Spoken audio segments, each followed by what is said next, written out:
So the first item is an approval of the agenda.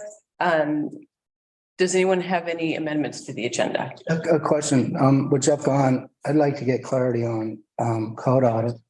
Just how you plan to address staff from your side? The Code audit, That's For the code on it. yeah. good of the order. Yeah, we can do that at the, Okay. under the planning items. Yeah. Okay. Anything else?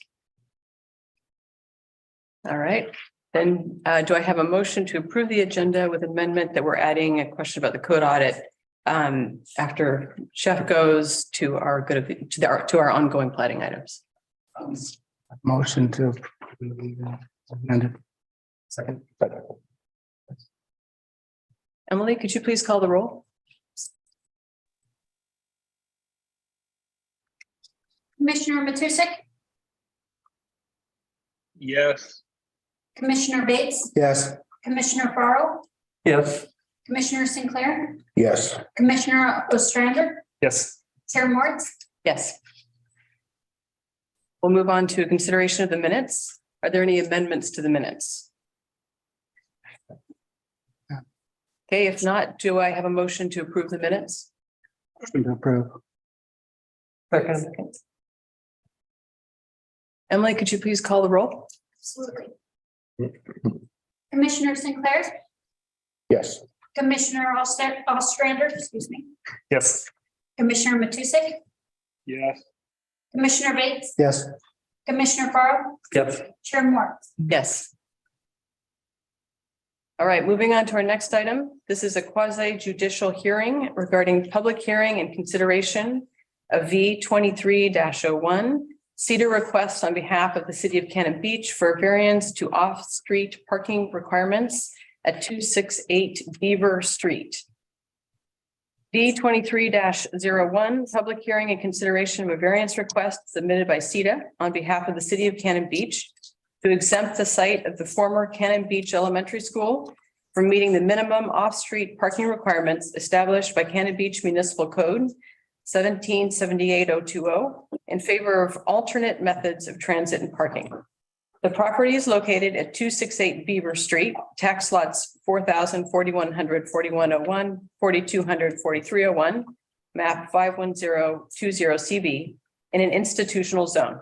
The request will be reviewed under Cannon Beach Municipal Code, section 1778-020 off-street parking requirements and 1784-040 off-street parking and loading facilities. Does anyone object to the jurisdiction of the Planning Commission to hear this matter at this time? Does any commission member believe he or she has a conflict of interest or personal bias? Has any commission member had any ex parte contacts or made a site visit? Do we have a staff report? Yes, I'm going to bring up a diagram of the property here. Let me get that onto Zoom.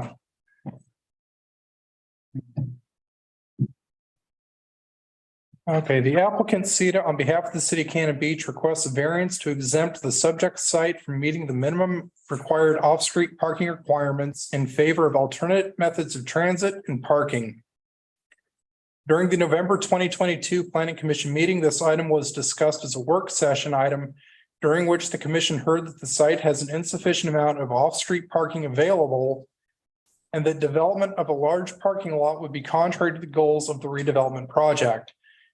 During this work session, the commission determined that no more than 31 parking spaces are necessary for the anticipated use levels of the site. The purpose of this application is to reduce the required amount of off-street parking from 31 spaces to 7 angled spaces along Beaver Street that will be within the subject property's boundaries after the city makes a modification to the Beaver Street right-of-way. Moving into the applicable criteria for off-street parking in section 1778-010, the conversion of the existing former Cannon Beach Elementary School into a tourism-oriented facility is an adaptive reuse project that seeks to minimize the amount of new construction activity. The school was constructed in the 1950s prior to the establishment of current off-street parking requirements. However, the amount of on and off-street parking available was likely sufficient to meet the needs of the school's relatively small staff. The adaptation of the site into a tourism-oriented facility is a change of use, which requires the application of current parking standards. The table in Municipal Code 1778-020, which states the parking requirements by type and contains two categories which may be applied to the site: schools, elementary, and meeting rooms. The first category, schools elementary, no longer applies as that use is ceased. And the meeting rooms category would require one parking space per 400 square feet of gross floor area, which calculates to a minimum of 130 spaces for a 12,950 gross square footage of the site. Providing this level of parking is impractical, given the constraints of the redevelopment project. And so during the November 2022 meeting, as stated, the commission determined that 31 stalls were required. Just moving along here. So in the off-street parking requirements, I believe we've covered most of this. The redevelopment project intends to use the former playground as a park, connecting the facility to buildings on Ecola Creek. Using this area for off-street parking would prevent this opportunity and likely result in a situation where visitors to Cannon Beach use the parking area for purposes unrelated to the operations of the facility. This would have a negative impact on the ability for members of the public to use the facility for its intended purpose. The proposed reconfiguration of the rights of way and on-street parking on Beaver and Antler Streets and use of alternate transit access would satisfy this requirement while meeting the redevelopment's intended purpose. And then moving into the other criteria here, item B, if a parking space has been provided in connection with an existing use, the parking space shall not be eliminated. This would not eliminate any parking. In fact, it would create additional parking on Beaver Street over what is currently present. And then moving into the applicable criteria for off-street parking and loading facilities under variances under 17040040, the application seeks to provide alternatives to the previously discussed undesirable outcomes that would result from a strict and literal application of off-street parking requirements. This is an adaptive reuse project that seeks to minimize the amount of new construction and provide the community an enhancing open space. The city and its consultants are required to fulfill the project's objectives within the space available. Additionally, the Planning Commission has determined that the facility is unlikely to be consistently operating at full capacity on a regular basis and may operate at times that do not create a conflict with other uses in the area. The availability of parking is a known issue in the city and is addressed in the transportation system plan that was adopted in 2022 and contains alternatives that may improve parking in the downtown area to a point. However, known constraints within the city, generally and downtown particularly, will necessitate the development of alternate parking methods and increased reliance on public transportation, particularly during peak tourist seasons. That concludes the staff report. And is there any additional correspondence? There was a public comment submitted by Hannah Bouchard, but that went out in this afternoon's addendum. Okay, at this point, I'll be calling for public testimony. The pertinent criteria to be considered are noted in the staff reports and listed on the criteria sheets on the meeting page of the city's website. Testimony, arguments, and evidence must be directed toward those criteria or other criteria in the comprehensive plan or municipal code, which the person testifying believes to apply to the decision.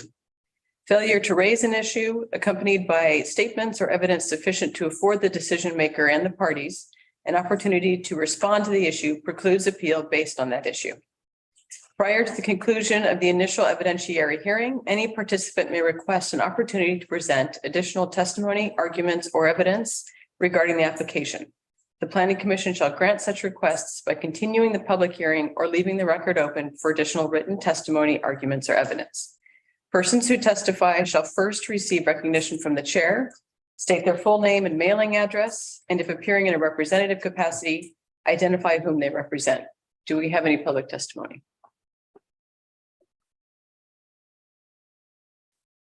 In that case, is there a presentation by the applicant? Hi.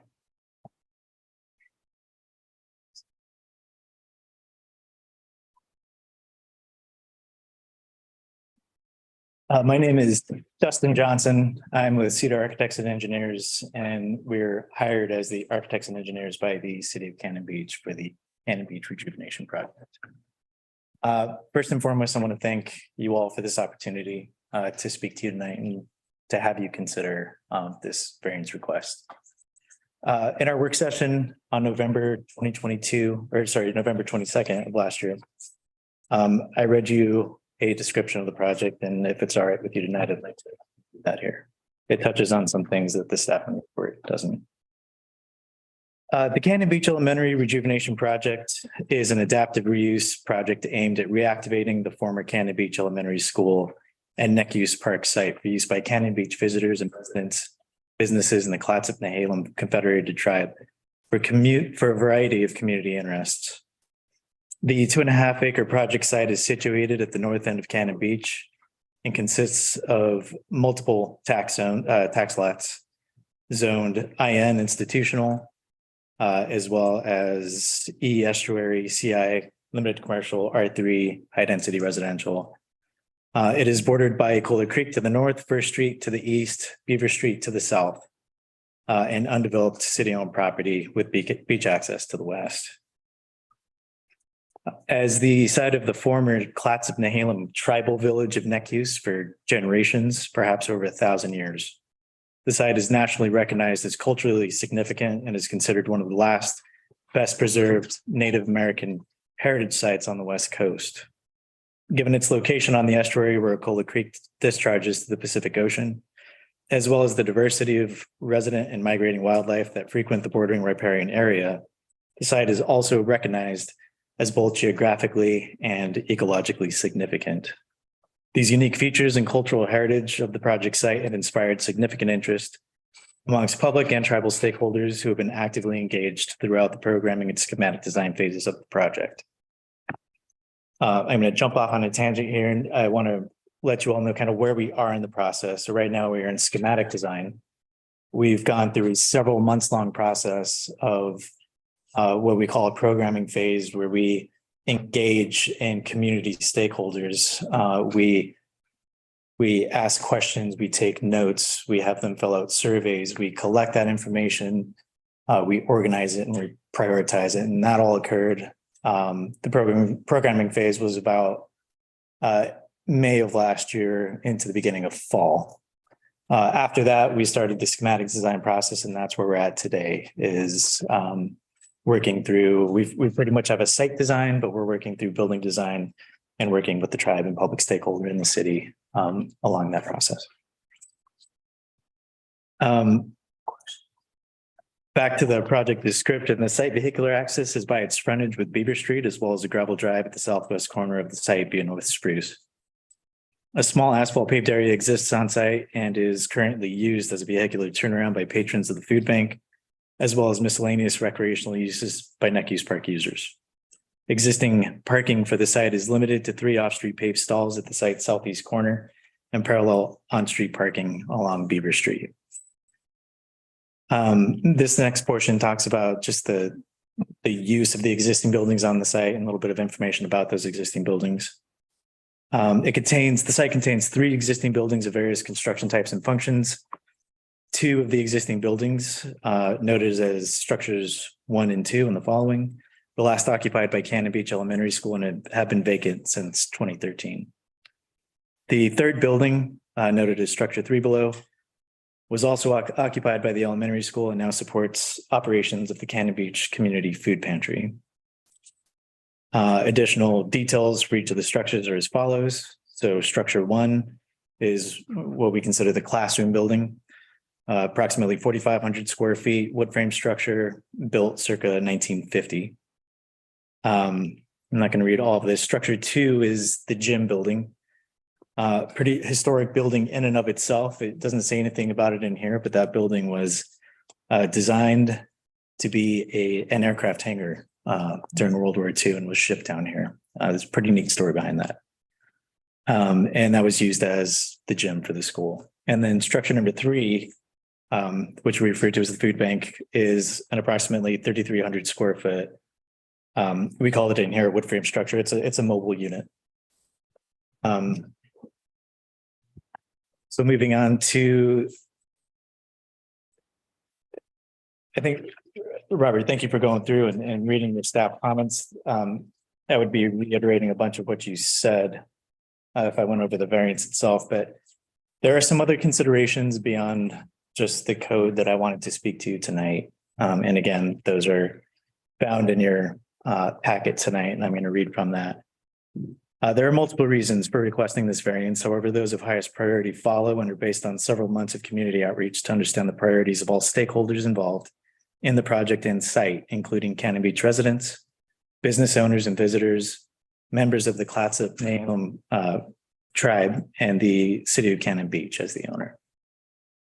First, and as mentioned above, the Neck-Use site is one of the best preserved and oldest indigenous villages on the West Coast, currently protected by varying depths of shallow sediment. The existence of the village of Neck-Use on this site was documented by Lewis and Clark in 1806 and verified in recent years via ground penetrating radar by Portland State University professor and archaeologist Doug Dorr. The process of installing the infrastructure to support off-street parking, such as storm conveyance system, paving, subgrade structure, et cetera, is expected to result in damage and lost artifacts of culturally historic significance.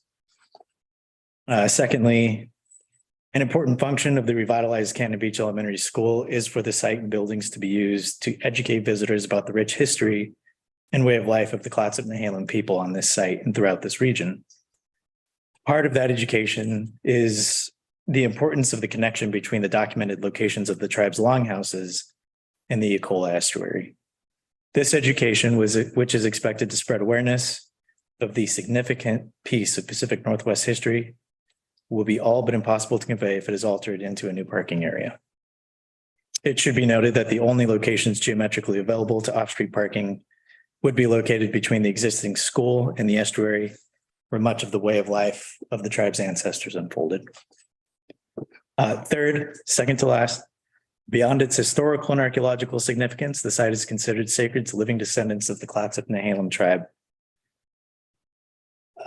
currently residing throughout the Pacific Northwest and even in the Cannon Beach community. These living tribal members use this site to celebrate their ancestors and heritage by hosting tribal ceremonies, celebrating the annual return of salmon to Ecola estuary, and for personal reflection and solitude.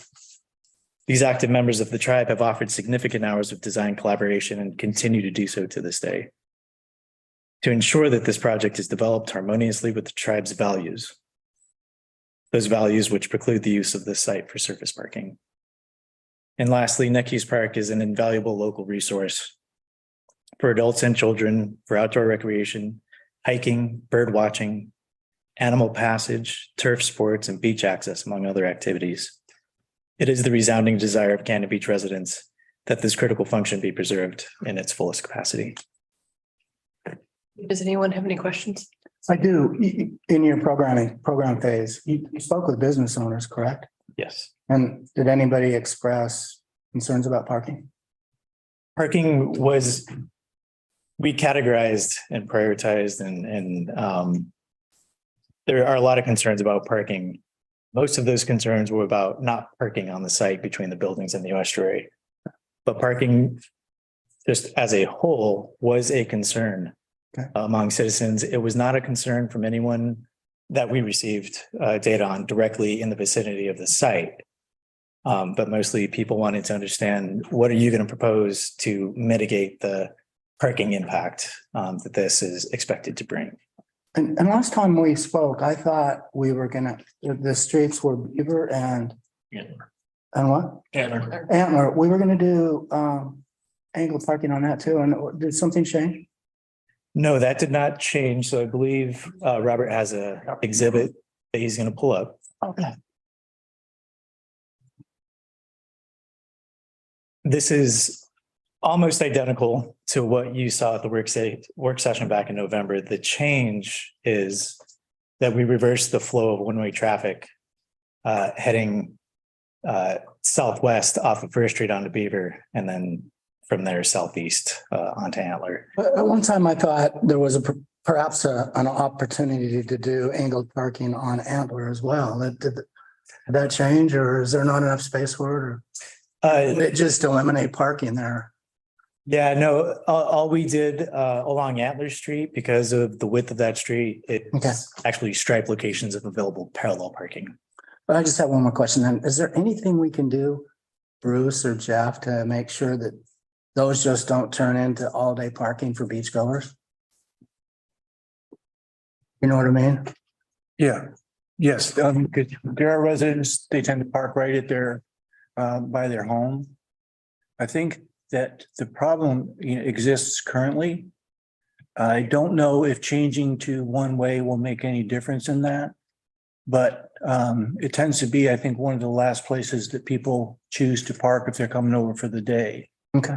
So, but I don't know if there's anything that we can do. We have a similar situation on a lot of our other residential streets where people are coming in from outside. And I don't know if there's much that would change or make this area unique in that. Yeah, I'm just wondering, maybe make people pay and give them tokens after going or something to a tourist event, or something like that. So that you at least have some control over who uses that, you know what I mean? I think mostly I would prefer that it's the local residents are using it. Okay, yeah, well, I would too. Yeah. But too, I just don't know how often it'll happen, but. Yeah. Oh, okay. So I was having a hard time keeping the traffic flow part of this discussion separate from just the variance to the parking number itself. I think they're so intertwined. And as I understand it, the decision to actually turn those two streets into one way is yet to be determined. So I guess I'm curious what that process might look like. And is there any risk that that might not actually occur? And then you would end up with no parking. I mean, it almost was like we're the cart before the horse just a little bit, or unless I'm based. I understand the cart before the horse comment. And for the record, Bruce Nate, Dennis City Manager. PO box. Just kidding. 474 to think about it. We really, before we can continue on with design, we need to know what the site is going to look like and if it's going to require significant parking to be able to move forward. We just need to know how that's going to work out now. The decision, I believe, and Bill maybe can correct me on this, the decision regarding the one way, I believe, rests with the council. I don't know if it, might come to the planning commission first, but the issue there is we're going to be bringing people, in significant numbers at certain times along Beaver Street, and we only have 5 feet of sight beyond the gym. And so we're also going to be asking council to allow an additional 15 feet, which kind of compresses things to the point that it becomes a one-way situation. Does that answer your question? Yeah, it really does. And I understood that it was going to be complicated. I just appreciated a little more insight on how the traffic routing piece of this was going to be addressed. Yeah. Thank you. Are there any other presentations by proponents? And are there presentations by opponents? Is there a staff response? Staff recommends approval. And does the applicant wish to make any additional statements?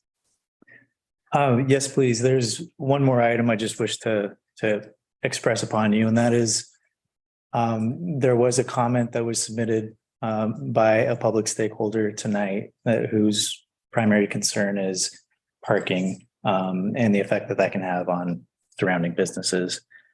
I did want to speak to one very important aspect of this project, which is that it's owned, facilitated by, and operated by the city. As such, the city will have the ability to schedule around the times of year, times of the month, the times of day that would allow an event to be scheduled that would not pose a hardship on the surrounding properties. Thank you. Thank you. At this point, we will close the public hearing and move to consideration. And to start the discussion I'm inclined to approve it without much in discussion. here. Yeah. So I still have a concern still about the parking with the events. This is a tourist facility that's going to be drawing X number of people to here for the farmer's market, for different events that occur at the space. And right now, the current farmer's market that we have, we draw people to this side of town, and it places a hardship on the businesses in the surrounding area for parking, for having that draw. So having that extra draw, it's great. I'm happy because I have a business here in this side of town that it may be moving to the other side of town, so I don't have to deal with that anymore. But I worry about the businesses down there having that same hardship that we've been dealing with in the Midtown area, with the excess people being drawn to an area that's like, we have a parking lot, but there isn't a parking lot really down there. There's 9 spots, 12 spots that are in that the public parking lot right at the corner. At Spruce and Third. I don't know where. Yeah, that one there. There's a small parking lot. Yeah, I know. But that's the only public parking lot, and otherwise it's the street parking in front of the houses, and then the proposed 7 spots. Although there is also that really nice walking path that goes straight to the public parking. And some people who need help and can't walk that distance can certainly be dropped off in front of the building, but it's a great walkway, very safe. And it does feed directly to the Cannon Beach Elementary. So I'm imagining that that's going to feed a lot of the parking needs.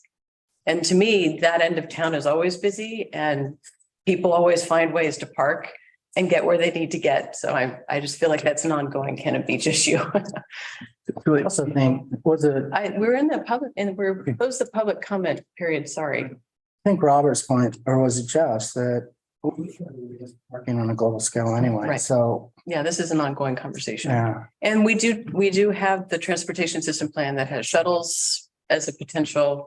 And I'm hoping that is an evaluated alternative for some of the parking issues myself.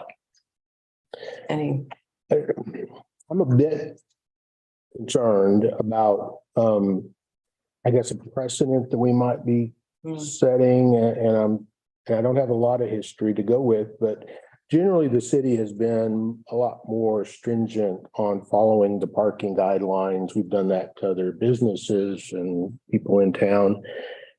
And although I'm 100% behind this particular project, I just want to make sure that we're all comfortable, because we are kind of treating this different. And does it deserve that? Or are we starting to, like you said, we've got a transportation system plan now. We will be moving forward with that. Are we starting to, I don't know, map out how that may play out in the future by setting a precedent like this?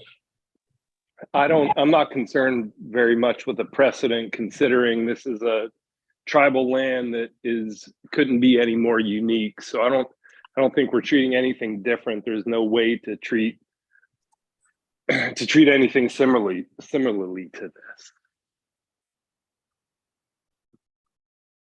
I agree with Aaron's point. So it deserves treatment that's Separate. separate. Okay. Would anyone like to make a motion? Yeah, I move that we approve this variance. Do we have a second? I second. All right, Emily, could you please call the roll? Absolutely. Commissioner Bates, Yes. Commissioner Farrell, No. Commissioner Sinclair, Yes. Commissioner Ostrander, No. Commissioner Matusik, Yes. Chair Moritz. Yes.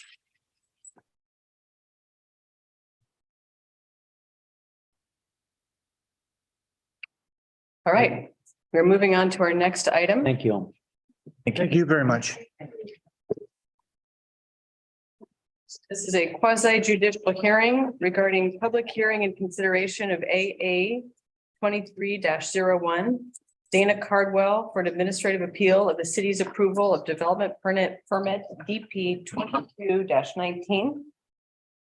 AA 23-01, public hearing and consideration of an administrative appeal submitted by Dana Cardwell of the city's approval of development permit DP 22-19 for the extension of a stormwater management system in the forest lawn right-of-way adjacent to tax lot 4100, map 51030DA, a residential medium-density zoned property. The request will be reviewed pursuant to Cannon Beach Municipal Code, Section 1788-180, review consisting of additional evidence or de novo review in applicable sections of the zoning ordinance. Municipal Code, Section 1788-160. Oh, I just read that. Does anyone object to the jurisdiction of the Planning Commission to hear this matter at this time? And does any commission member believe he or she has a conflict of interest or personal bias? Has any commission member had any ex parte contacts or made a site visit? Side visit. And can we have the staff report, please? Sure. All right, the appellant Dana Cardwell is appealing the administrator's decision to approve a development permit DP 2219 issued December 16, 2022, authorizing the extension of the city's stormwater management system in the forest lawn right away adjacent to tax lot 51030DA0401. The city of Cannon Beach received the notice of appeal for an administrative decision on December 29, 2022, where it was stamped, paid, and received by the city on the same day within the 14 consecutive day appeal period. Ms. Cardwell filed an appeal of the administrative decision based on the 5 arguments of appeal which follow. Number 1, efforts to drain and dry the wetlands supported by city staff. The first issue raised in the appeal is a concern over perceived efforts to drain and dry the wetland. The appellant does not identify any specific criteria that is implicated by this concern, and staff has not identified one either. As indicated by Exhibit C1, the redelineation report of the wetland performed by John Van Steveren of Pacific Habitat Services, Inc., approved and issued by Department of State Lands on June 8, 2021. The stormwater management project is not located in the wetland buffer areas. As pointed out in the approved DP 2219, the wetland ordinance does not apply to this project. The stormwater extension work will not encroach within the buffer, and it at its closest point falls approximately 20 feet from any portion of the delineated wetland. And you can see that up there by that red line that extends out in the right of way, and the delineated wetland with buffer area that is located to the east of it. And so that's the proposed project. And when compared to the original wetland reconnaissance report prepared by Shapiro and Associates, December 10th, 1992, Exhibit C2, the redelineation submitted with this application, Exhibit C1, and the comments provided by Pacific Habitat in Exhibit C3 shows a movement of reconfiguration of the wetland area, but there is no evidence that rerouting the illegal stormwater runoff from the neighboring property to an upland location will drain the wetlands. As Mr. Van Steveren points out, although we know there is a shallow groundwater table associated with the wetland, its hydrology is being augmented by stormwater runoff flowing from developed areas to south and southwest. This is patently clear when comparing the additional wetland discovered in 2020 and the stormwater runoff from the downspout. The email correspondence, and if you want to go to that, so this is the original one, and this is the original one, or the first delineation on your right. And you can see on the left of the screen is the new one. And what he's pointing out, Mr. Van Steveren, is that down there at the bottom left area of the left one, how that's extended, and the one on the right, the older version, how that does not, it's been reshaped The portion that comes out into the right of way over on the older version is now kind of reconfigured to go south towards where Miss Dorsey's outfall was. That circle at the bottom left there, this area right here, this is where the outfall of the current is. And you can see how this has come down here from here at that section and moved that way. Okay.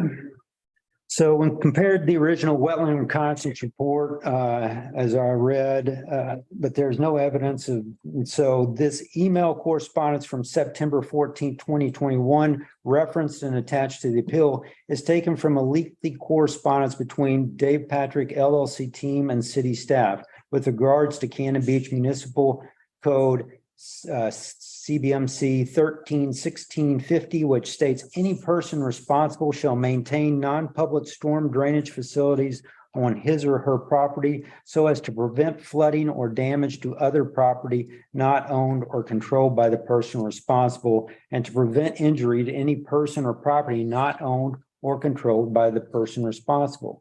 As with any complaint from a property owner in Cannon Beach over concerns that a neighboring property is out of compliance with municipal code, the city contacts the offending property owner, as they did with the letter to the neighboring property owner, Exhibit C4, which I think I've also put up there. Yeah. And asks that the owner to seek on-site solutions or to hook up to the city system. And just as the city would expect private property owners to deal with the situation, the city also responded to the complaint by the Dave Patrick LLC team that the city was contributing to stormwater runoff to their property by exploring the existing system and routing options via easements across private properties, or perhaps extending the stormwater management system north along the forest lawn right of way. For instance, as the correspondence between the Dave Patrick LLC team and the city indicates, the city began exploration where the stormwater could be removed from the wetland basin and conveyed to the stormwater management system running along Hemlock. The appellant asked, does the city have an obligation to move the stormwater?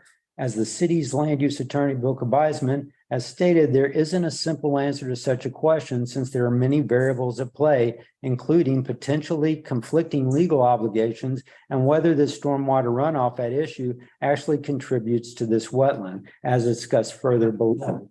Only expert information the city indicates that it does not contribute substantially.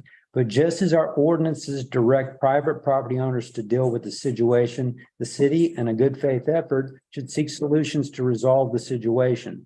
The city asked the Dave Patrick LLC team whether a development agreement could alleviate the direct dumping of runoff onto the property from their neighboring property and city right of way. The identified solution was an extension of the stormwater management system to a more northerly location, which was amenable to all parties. Dave Patrick LLC and the city came to terms, Exhibit C6, on November 29, 2022, where the applicant agreed to pay the cost of the extension of the city system to a point identified on the plan, some 20 feet from the delineated wetland and 140 feet north in conjunction with the neighboring property's connection to the system. The agreement states that the developer and city believe the stormwater drainage issue could be addressed by extending a 100-foot drainage line to a different outfall location, and the developers agreed to bear the cost of constructing a new drainage line and then dedicate the new infrastructure to the city. It should be noted the applicant could just as well accomplish the same project 10 feet to the east on their own property through the same development permit procedure without intruding into the wetland zone and satisfying the same standards. And yet that extension wouldn't extend the city system and wouldn't offer citizens future stormwater alternatives. The contention that this appeal before the Planning Commission provides a neutral body for review is indeed one of the reasons the appeal procedures are in place. However, Public Works Director Karen Labonte, the city staff identified in the correspondence, is not the reviewing party and has no oversight of the development permit decision. Number 2, conditional use permit needed, not development permit. The second point raised in the appeal is an argument that the extension of the stormwater system requires a conditional use permit and that a development permit was not sufficient. This is not consistent with the city code. As stated above, this project does not take place in the wetland zone. No activity will take place in the delineated wetland, nor will any activity take place in the buffer zone adjacent to the delineated wetland. The city is required to implement the development standards in the code, and the city does not have the ability to subjectively make some judgment on whether one project or another has an impact on the wetland area. The code requires a delineation and a 5-foot buffer as a zone of protection, not whatever the staff or planning commission deems some area as wetland or as area to be protected. If the activity is not within the delineated wetland or buffer zone, then it is not subject to the wetland zone. There must be some objective measure, and unless the Cannon Beach Municipal Code is amended to extend such buffers or overlay areas, that distance is 5 feet from a delineated wetland.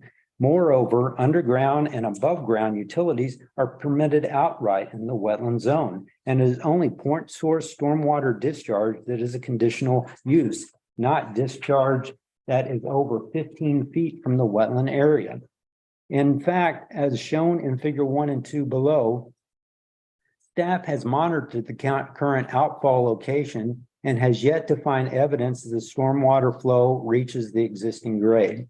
Finally, even if the proposed project was located in the wetland, CBMC 174350I specifically authorizes excavation for utilities in the delineated wetland and buffer zone, so long as certain standards are met. 174350 standards are excavation in protected wetlands and in wet buffer areas for any purpose must meet the following standards. 2, excavation for utility trenches and protected wetlands is subject to the following standards. Material removed from the trench is either returned to the trench and backfill or removed from the wetland area. Side casting into a protected wetland for disposal material is not permitted. Topsoil shall be conserved during trench construction or maintenance and replaced on the top of the trench, and the ground elevation shall not be altered as a result of utility trench construction or maintenance. Finish elevation shall be the same as starting elevation. 3, lack of information. The third issue identified in the appeal is entitled lack of information, and it identifies specific information that the appellant believes was not included in the record or with the application. However, the appeal does not identify which criteria the missing information would relate to, and as discussed above, it does not appear that there are any. In particular, the appeal begins by asking the distance from the new discharge point to the wetland buffer boundary. Please see the map provided attached to the development permit, which provides a detailed plan in relation to different areas. The appeal goes on to identify additional information that appears to be asking the applicant provide a stormwater management plan. However, the code requires such plans only for new buildings or additions covering more than 200 square feet or expansions of impervious areas. This project adds no new addition or paved or impervious areas. Thus, even if the project were within the wetland overlay zone, which it is not, a stormwater management plan would not be required. 4, application of wetland protections. The fourth issue raised in the appeal is an argument that the wetlands protections that apply within the wetland overlay zone should apply outside of the zone. As discussed above, the standards in a particular zone apply within that particular zone. The city has no justification to apply those standards outside of that zone. This argument forms a Mobius strip where the city seems to be both aiding the applicant in draining the wetland and yet at one and the same time directly discharging into the wetland by moving the point of discharge of, and yet at one and the same time, discharge of the neighboring property stormwater from one location to another. How it drains the wetland while supposedly discharging the very same amount to another location is not supported by any evidence in the record. At no point will the utility work be 5 feet or less or in extremely close proximity to the wetland overlay zone, as the appellant states. There will be erosion control fencing placed as shown on the plan and an additional 5 feet of the wetland overlay zone. If the city wishes to protect areas 20 feet from the delineated wetlands or areas that may contribute at some remove from the wetland zone, There are alternatives available to the city, such as amending the city's ordinances or buying properties to prevent development in those areas. What the city cannot do is apply standards from a zone to a property that is not within that zone. Number 5, point source discharge. The fifth and final issue raised in the appeal is that it is possible that the project could result in a point source discharge into the protected wetland. The evidence in the record indicates that the outfall will be located in the right of way for Forest Lawn Drive, well outside of delineated wetland and buffer areas. It is possible that the water from the outfall would eventually make its way into the wetland, but that does not convert the surface flow into a point source discharge into the wetland or the wetland buffer. Conclusion, the appellant provides no new evidence that supports that this application falls within a wetland or its buffer zone, nor that it negatively impacts any wetland or drains a wetland. The proposed activity fully complies with the city code, and the development permit decision should be upheld. Any questions? Thank you, Jeff. Is there any additional correspondence? We have in the record, public record, I think 6 from the public, and 2 of those are in your additional packet. But other than that, one of those did want to point out is from the actual applicant or the appellant, excuse me, Ms. Cardwell, who said she won't be here tonight. Okay, thank you. At this time, I would be calling for. Wait, Jeff, were you inviting questions or can we reserve them for later until we hear other folks? Should we do that when we do staff? Well, he was inviting questions, so I want to make sure that he's not. It's up to you, Chair. If you'd like to take questions now. I can take, yeah, I can. Okay. There's a lot wrapped up in the city's justification, and I appreciate the effort you guys put into trying to resolve a difficult situation, but you claim that there's nothing in the code that can even addresses this situation, yet I beg to differ, Jeff. So let's start with the proposition that we have no legal obligation to move that or to approve it for it to be moved. That code provision you read from Karen Labonte uses person as a undefined term. If you look at the defined term, it does include government, but in that it excludes governments from application of that provision on dumping stormwater into a wetland. So, it's kind of hard for anybody to claim that we have a legal obligation, either in good faith or for any other reason to make that move. And we got to have some agreement on that, or we're not going to move forward tonight. I would like an honest reading of that code provision that you're citing your justification for the city jumping in and helping to move the stormwater drain there. Can you help me with that? Can you help me understand why it's illegal dumping? You're talking about the neighbor? No, I'm talking about, we can talk about the neighbor because that's a whole different issue. I mean, it seems to me that the only issue that Mr. Pietka has is with that addition that comes out of her storm drain. That has now been moved according, I think, to you guys. You moved it today. You hooked it up. That drainage. Different development permit. That drainage is over though, right? That's not happening anymore out of her, at least as I understand it. She is now hooked up to the city system. So that portion of the wetland that you have identified as changed since 1999, that is attributed to Miss Dorsey's storm drain is taken care of.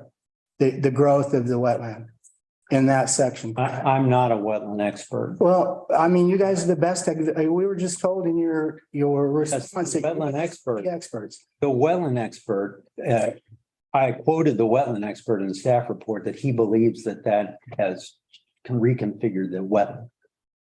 So if we move Ms. Dorsey out of the way, what is the concern that this person has then? Mr. Pietka? Well, we are just moving that water further north as we're conveying it north. So let's go to the next point, Jeff. You claim that there's nothing in the overlay zone that applies to this, but I'm looking at the purpose and it says this prevents, the wetland overlay zone prevents any action that's inconsistent with the wetland function. You're proposing to move it, but we have no data on exactly what's going to happen to that wetland when that water's moved. I think that's what Miss Dorsey, Wetland, Mike. well, the water is going to drain into the wetland, Jeff. Where do you think it's going to go?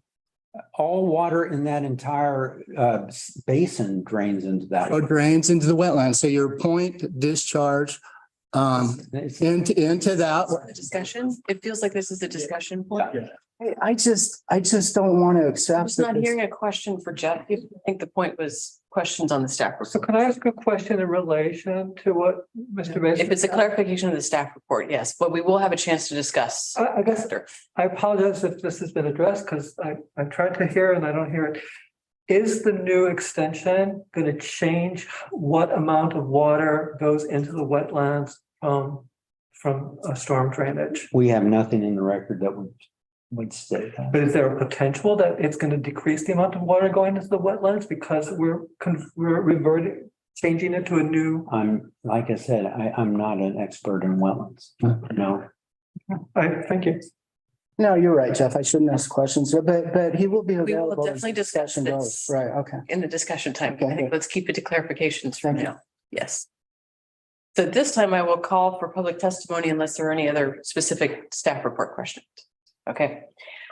The pertinent criteria to be considered are noted in the staff reports and listed on the criteria sheets on the meeting page of the city's website. Testimony, arguments, and evidence must be directed toward those criteria or other criteria in the comprehensive plan or municipal code, which the person testifying believes to apply to the decision. Failure to raise an issue accompanied by statements or evidence sufficient to afford the decision maker and the parties an opportunity to respond to the issue precludes appeal based on that issue. Persons who testify shall first receive recognition from the chair, state their full name and mailing address, and if appearing in a representative capacity, identify whom they represent. Do we have any public testimony tonight? Please. And before Jan starts, anybody on Zoom, please raise your hand and we will monitor that and call on you after we clear the room.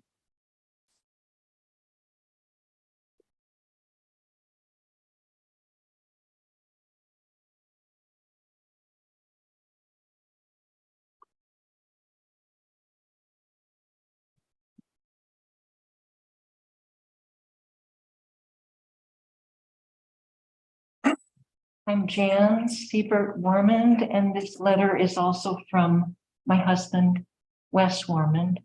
P.O. Box 778, Cannon Beach, Oregon, 97110. Dear Cannon Beach Planning Commissioners, we are grateful you are hearing this appeal of DP number 22-19 tonight. In our experience, there's been much confusion and misunderstanding with regard to this matter. We believe this appeal brings up many important points, and we hope you'll be able to delve into them before making your final decision. We still have many questions involving the situation on Forest Lawn Road. We're concerned that more information may need to be found in order for you to fully determine your stance on this appeal. For instance, what is the history of the drainage outfall that the developer is wanting to move? Is the water presently draining onto the developer's property, draining there illegally, as the city staff seems to have been told by the developer? What was the actual written agreement between the city and previous owners of this wetland property? The present developer bought this property seemingly knowing about the wetland and the drainage outfall. if he did his due diligence at the time of his purchase. Other questions to be answered. Why does the present developer want or need to relocate the outfall? What is his hoped for outcome of this change? Would this, in fact, constitute a draining of the wetland? And what is the city's real responsibility here? What is the actual length of the proposed new line to be moved northward? 100 feet? 200 feet? There seem to be varied lengths mentioned throughout the various documents in the packet. Also, how many trees and which trees would be removed for this project? Has the Cannon Beach City Arborist made a report regarding these trees? If so, where is the report? And if not, why has the report not been done? Why does the drawing in this project site map, packet page 49, appear to differ substantially from the site map of Rosie Dorsey's development permit regarding Rosie's hookup? In the written development agreement between the city and the developer, the completion of this project, packet page 115, seems to be by January 1st, 2023. What is the date of completion to be now? Please read number 5, outfall location, packet page 115 also. It appears the developer can possibly try to move the outfall again at a later date. If any changes are made to the written agreement, how will the public be notified and when? What would that process be? Please look at packet page 124, Exhibit A, the map of the temporary construction easement area. Why has the easement been granted that is way beyond this project's scope? It appears to go all the way to Hemlock Street. We ask that our questions and those asked by the appellant be clearly answered before you make any decision on this appeal. And finally, please help protect this wetland. Thank you. And I don't remember how it works to ask for a continuation, but if these questions really can't be clearly answered, can I ask for a continuation? How does that work? A contingent continuation? It sounds like she is, and we can just address it. It sounds like we received one. If you think it's helpful, then please continue it until you can get the information that you need. Thank you very much. Do we have any other public comment? Bruce?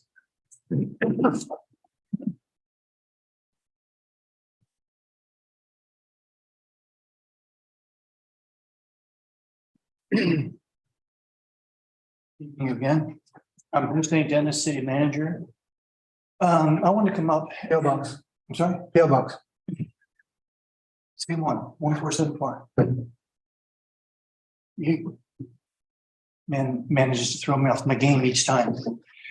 I was the person that kind of got this particular project going as far as the the new line and things. And it was, we had a conundrum with one of our residents, and that was Ms. Dorsey. And there was a requirement, and I think you all are aware of this, I'll just repeat a little bit. There was a requirement when her house was built in 2004, 2006, that all the drainage be kept on her property.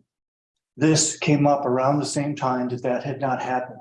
It was not her fault. She had bought the house, long after, but it was still a requirement.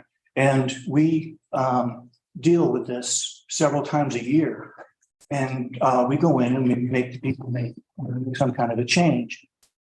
And had conversations with other citizens regarding swales, bioswales, or whatever. And I just try to look at it in the simplest way, is that there was water, I don't know what we call it illegal water, but there was water going in that from all appearances, because it was far enough over on Ms. Dorsey's property that there's a good possibility it was going onto that site. And she really didn't have an answer. And so, and if she was to connect to our system, we know that there's problems with our system. We've not had a TV. It was built a long time ago. And there was information that I got from the Public Works Department was that some of that water was likely to go back on the other property, but it was not necessarily going to be contained. And so in trying to resolve the problem for Ms. Dorsey was that whatever water was going on, if there was water, would now be going over to the city system, which was not necessarily complete. And so there was a discussion with Mr. Pieka that would you, in the right of way, run a line down at your cost, not the city's cost, because I wasn't trying to get the city involved to have to spend any money on this. That would you go ahead and take that, and what they would receive is the water from the only additional water would be what Ms. Pieka was adding, plus whatever was in the system. So it was actually a little bit more water going in, and then that would go down to a point. And I didn't delineate a particular point to say it has to go in this location. I left that to others that were working on the field. And so when we're talking about how much water was actually added, I don't know if that's even knowable. How much water is going to go additional into the system? There's going to be, again, the water from Pieka, because if this piece, which was with the developer, if that didn't happen, I'm not sure we could have approved the work for Ms. Dorsey, because we knew that it was just our system was just not transmitting water the way it was supposed to do it. And so this solved that problem to make it possible to allow her to go ahead and connect. And we worked to keep everything out. It's actually in our right of way, so it's farther away from the wetland, and meets all of the requirements that it's supposed to for the type of permit that it received. So when if the concern is the amount of water, I would say that there's Ms. Dorsey's water plus a little bit more water, whatever it was, that's currently in the system. So that's the best I can do as far as trying to go ahead and solve the water equation. I don't know if that information is even knowable, but and that was the intent. That was the city trying to help solve a problem for one of our residents that not through her fault, found herself in a situation having to deal with their drainage on the property. Any questions? I've got a question. That's okay. So I didn't. You mentioned that Pietka's water would be adding to the system and being transmitted northward. No, That's Dorsey's. Dorsey water. Okay, all right. I heard you say Pietka, so I misunderstood. I thought there was a catch basin going in, but okay. So there is not a catch basin going in at the existing outfall. So then, is there a catch basin associated with Dorsey's connection, or is it just connecting into our line? Not to my knowledge. Just into the, Whatever's on the permit. yeah, just in the law. Okay, all right. I was unclear with that. Thank you. Yeah. So can you explain to me one more time? If you were to just stop now, Mhm. what happens to the water? It goes to the outfall, Which, current outfall, which Right. is shown on there. and it's the one that's at the southern end, About 30 feet, right? north of Dorsey. Yeah, the one that's on the wetland delineation report. Okay, thanks. Okay, all right, thank you. Thank you, Bruce. Public comment?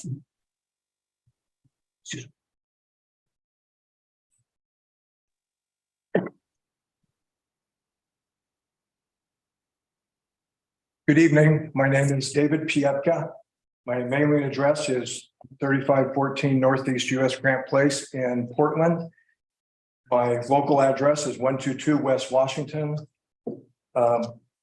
And also 138 West Washington. I've submitted written comments, which I believe you've all had a chance to read. I'm fully in support of Jeff's analysis of the appeal. I would just like to add that there were two permits issued. Both were addressing stormwater. One was addressing Dorsey's stormwater. The other was addressing the city's stormwater, with water flowing onto a private party's property. One was not appealed, and that work was just completed. The second was appealed. That's the city's work.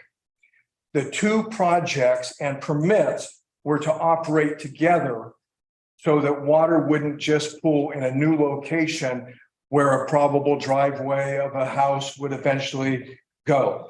So without the second permit, which you're discussing tonight, the problem is simply moved. If you uphold this appeal, my question would be, what is the timely alternative solution of the city dumping water adjacent to and on a private property owner's property? Thank you. Do we have any other public comment? Do we have anyone online? No hands on Zoom. Okay. I know Dana said she could not be here, right? Using Europe. Yes, Yeah. so I'm assuming we're skipping the presentation by the applicant. Are there any other presentations by proponents? We have a hand by Rosie Dorsey. Okay.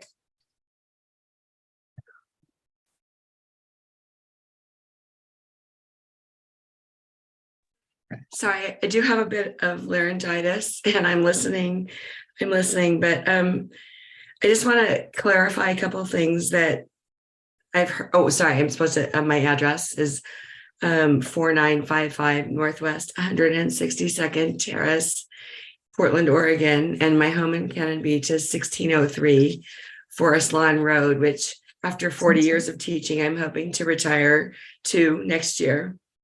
Anyway, I just have heard a couple of times that I sort of inherited this problem, but actually I bought the lot from Stephanie and Ryan Snyder in 2004 with my mom, and we built our home together.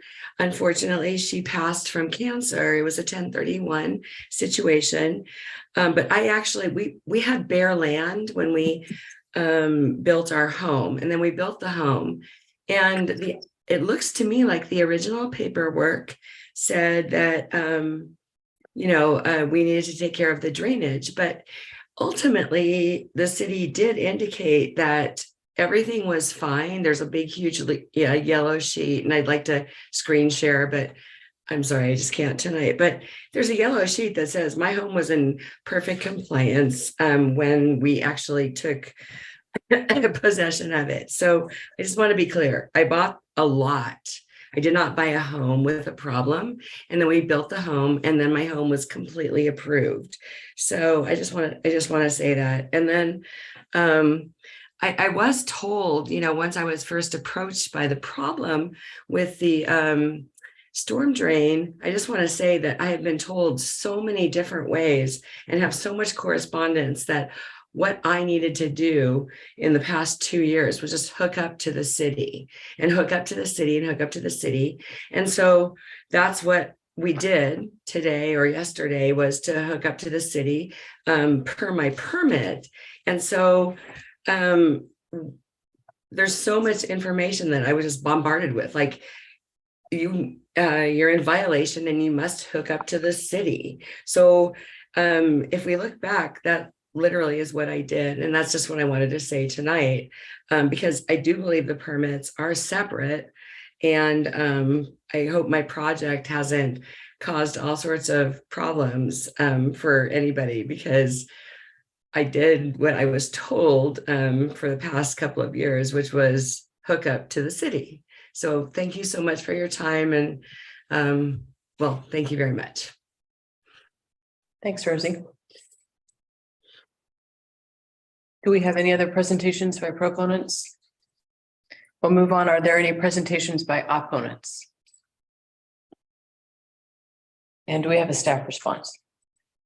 Well, in response to Jan's, some of Jan's questions there, she was asking the length that's shown on the plan of the site map.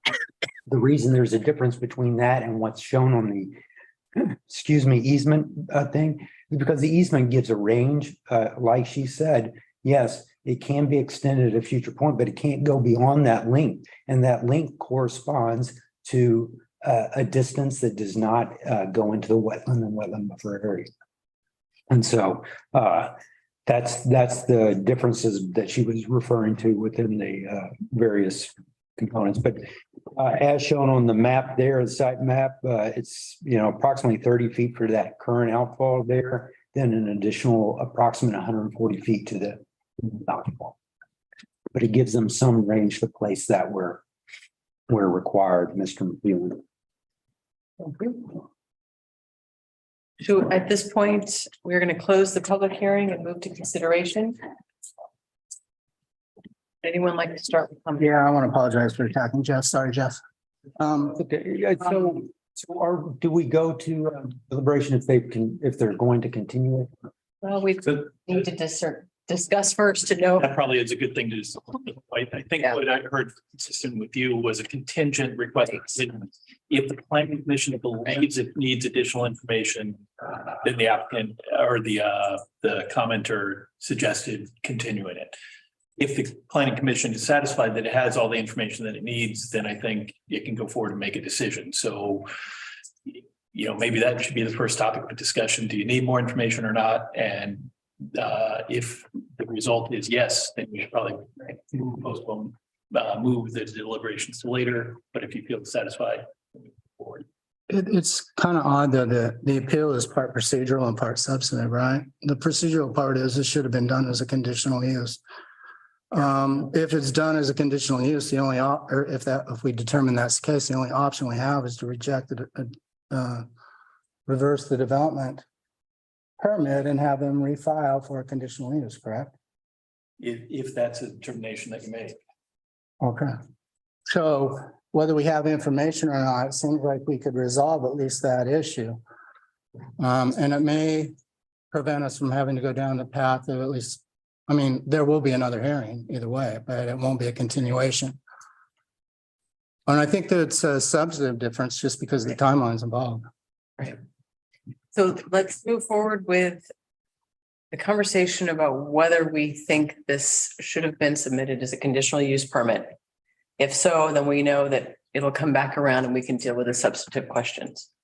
So let's see if we can contain the discussion to that question.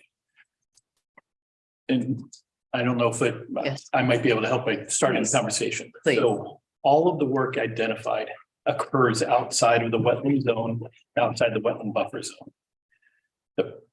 And so under Oregon land use law, you cannot apply standards from one zone in another zone. It's clear that this planning commission likely thinks that the current zoning wetland overlay zone is insufficient. Unfortunately, the way Oregon land use system works is you apply the standards that are in place when the application is submitted. And right now, The standards that require conditional use for this type of work would at best be found in the wetland overlay zone. This work is not occurring in the wetland overlay zone. So I think there is no way to find a conditional use for this particular project. The whole property is in the wetland overlay zone, Bill. This property is in the right of way. That's not the property owned. The project is occurring in the right of way. So I was just looking at the definition of point source discharge in the under Oregon law, and it's any discharge that ends up in stormwater entering waters of the state. This is a point source discharge, and our code makes it clear. For stormwater, it has to be a conditional use. So the point source discharge is not occurring in the wetland zone or the wetland buffer zone. But the water is going into the wetland.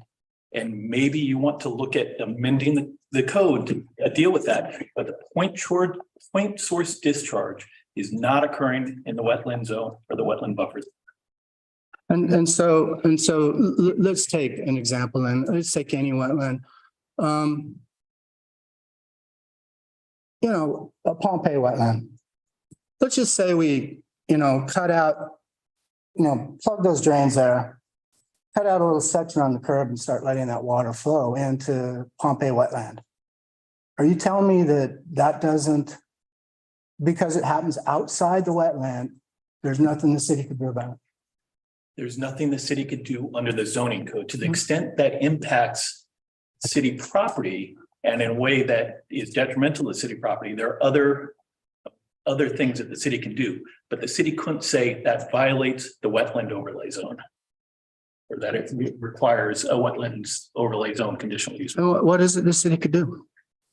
I'm not familiar enough with the back situation to be able to tell you, but it's the same way that if a neighbor does something on their property that has significant ramifications on your property, there may well be, whether it's a lawsuit, whether there are other things, but it wouldn't be a regulatory action under the city's wetland overlay zone. So I'm reading here, point source discharge means a discharge which is released to the waters of the state by a discernible, confined, and discrete conveyance, including but not limited to pipe, ditch, channel, tunnel, conduit, well, discrete fissure, container, rolling stock, concentrated animal feeding, blah, blah, blah.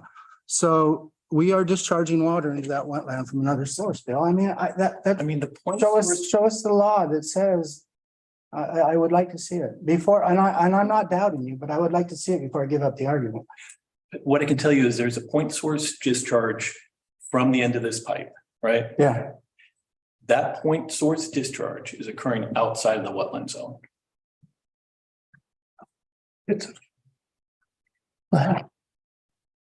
So I have something to say?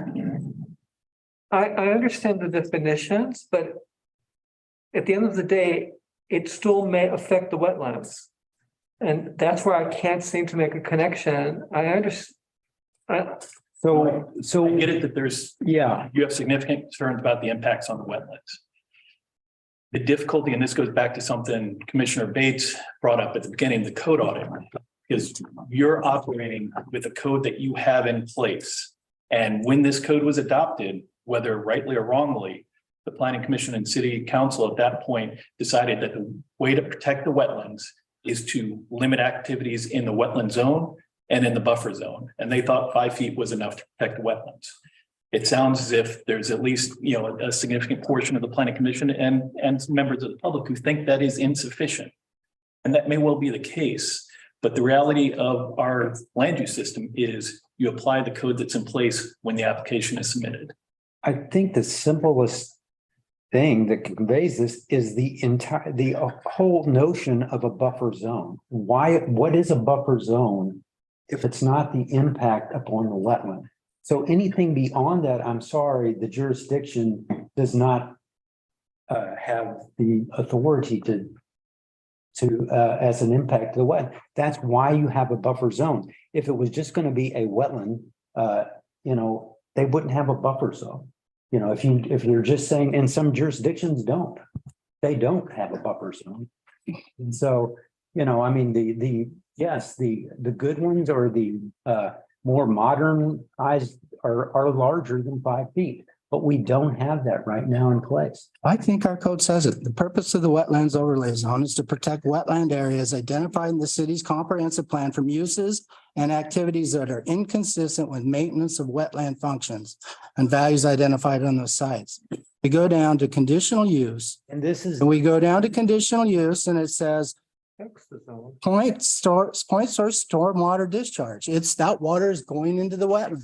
You are releasing water. so Mike, any of those properties up that street, what is the argument that they don't impact the wetland? Well, they all have stormwater connections that go right down. No. Yes, they No, do. they don't. Oh, You can ask our public works director, that they do not. it's on us though. Well, the Conops is brand new, The but villas don't. many don't. I do. Yeah. My neighbor, Dana Cardwell does. Her neighbor does. Many don't. And where does that water go, Jeff? It runs down and it natural drainage. I am saying that is not in the wetland zone. Those aren't considered in the wetland zone. Oh, that's a funny thing because neither is Miss Dorsey's, right? So we're all in trouble. Right? Miss Dorsey's discharge is not in the wetland zone either. It is. No, it's Yes. on her side of the property. It is. It's on her side of the property. It is in the buffer. You can look at it. This is absurd, but you know what? Let's get more information. You know, if you're gonna dump water out there on the road, then you better tell Bill Ryersgard what's gonna happen when you flood his property. Because otherwise that water is going into the wetland. And this argument is absurd, absolutely absurd. So let's get more information and we'll do the So research. what more information will we? Well, let's see, receive what's on the flood risk done? I would like to see a study on what that's gonna do to the wetland, not somebody's best guess, not somebody who says it's patently clear. I want data. And what would be, I'm just trying to formulate for myself, believe me, I would love to say that this should not be happening. Yeah. And I will also say that it's concerning to me to see the city doing this project instead of it happening on Mr. Pieka's property, because if he had done the exact same project 10 feet to the east, as you suggest in the staff report, it would have been in the wetland overlay zone and it would have been subject to the standards at 1743.050. Not be in the wetland overlay. It would, because it's a wetland lot of record. So it's all lands. It's not, and you will notice in the wetland lot of record ordinance, which we will see in this work session. Right. I will point out in that you're incorrect on that, because it identifies the upland areas are not in the wetland overlay zone. Maybe I missed that part. Does it say that? Excuse me? Does it say that? I don't recall. Yes, it's in the standards. Then I am incorrect. Then.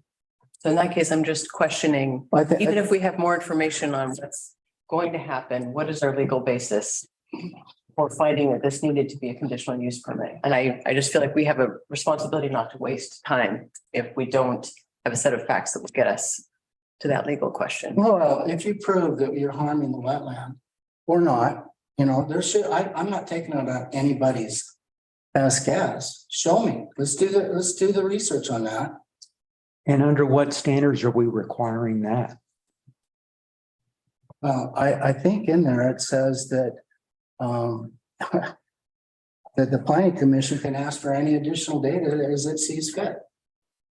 And it's geotechnical, there's a flood issue, there's a bunch of stuff, Jeff. So let's do the full thing and make sure we're not affecting properties down there. Are you telling me, are you guaranteeing that that water is not going to end up on the road or in Ryersgard's front yard? I make no guarantees. Then there's a flood risk. There's a public safety issue there. What is our procedural? Safety isn't one of the criteria that you have for this particular permit. Oh, shit. Holy shit. Public safety. Okay.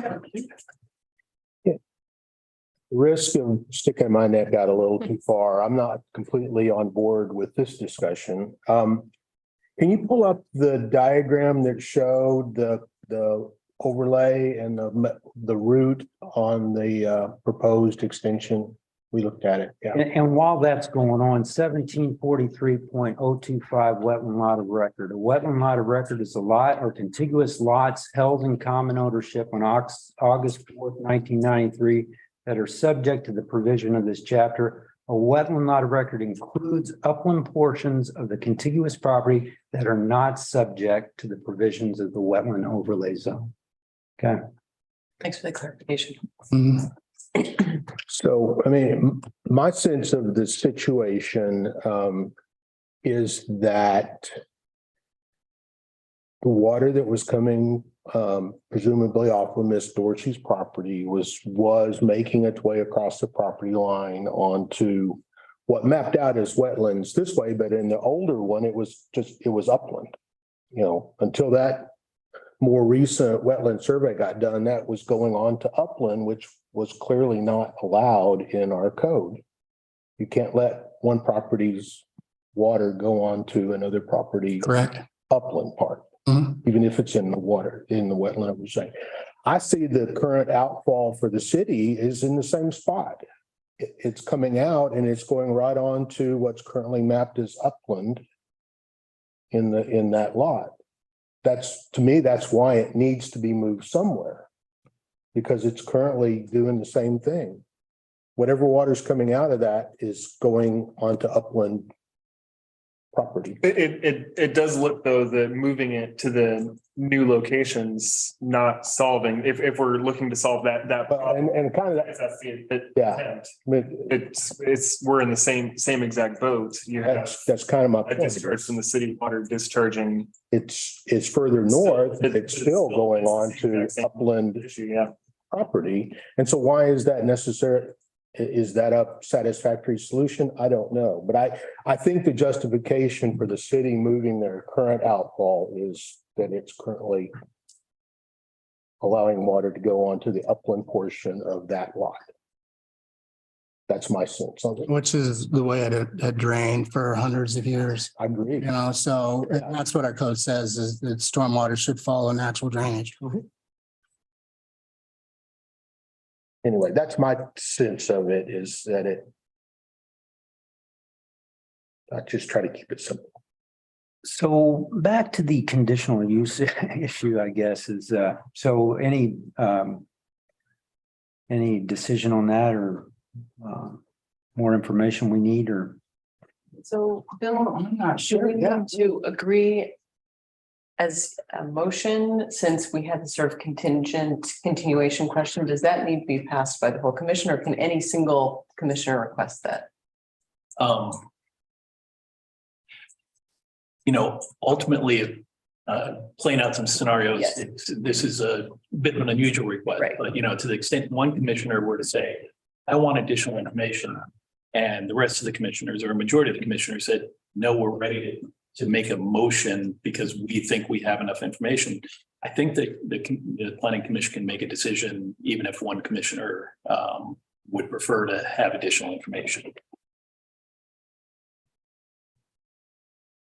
What is everyone's sense? Is anyone ready to make a motion or is there a sense that there needs to be more information? I'm ready to make a motion. You're not? No. Okay. I don't believe I am either. Okay, then it sounds like we do want to continue. It might be helpful to ask the commission what information they'd like to have Okay. and I'd like an executive session with our attorney to discuss the law. So this is a continuation based on the fact that we need more information. So let's first go through what the additional information is that we are asking for. I would like to know from somebody who can confidently say they're an expert in wetlands, what the impact will be on the wetlands if this project were to go through. Okay, so we want expert opinion on that. Anyone else has? Yes, I would like to ensure that there's no flood risk to any of the residents down there on that part of the Forest Lawn Road.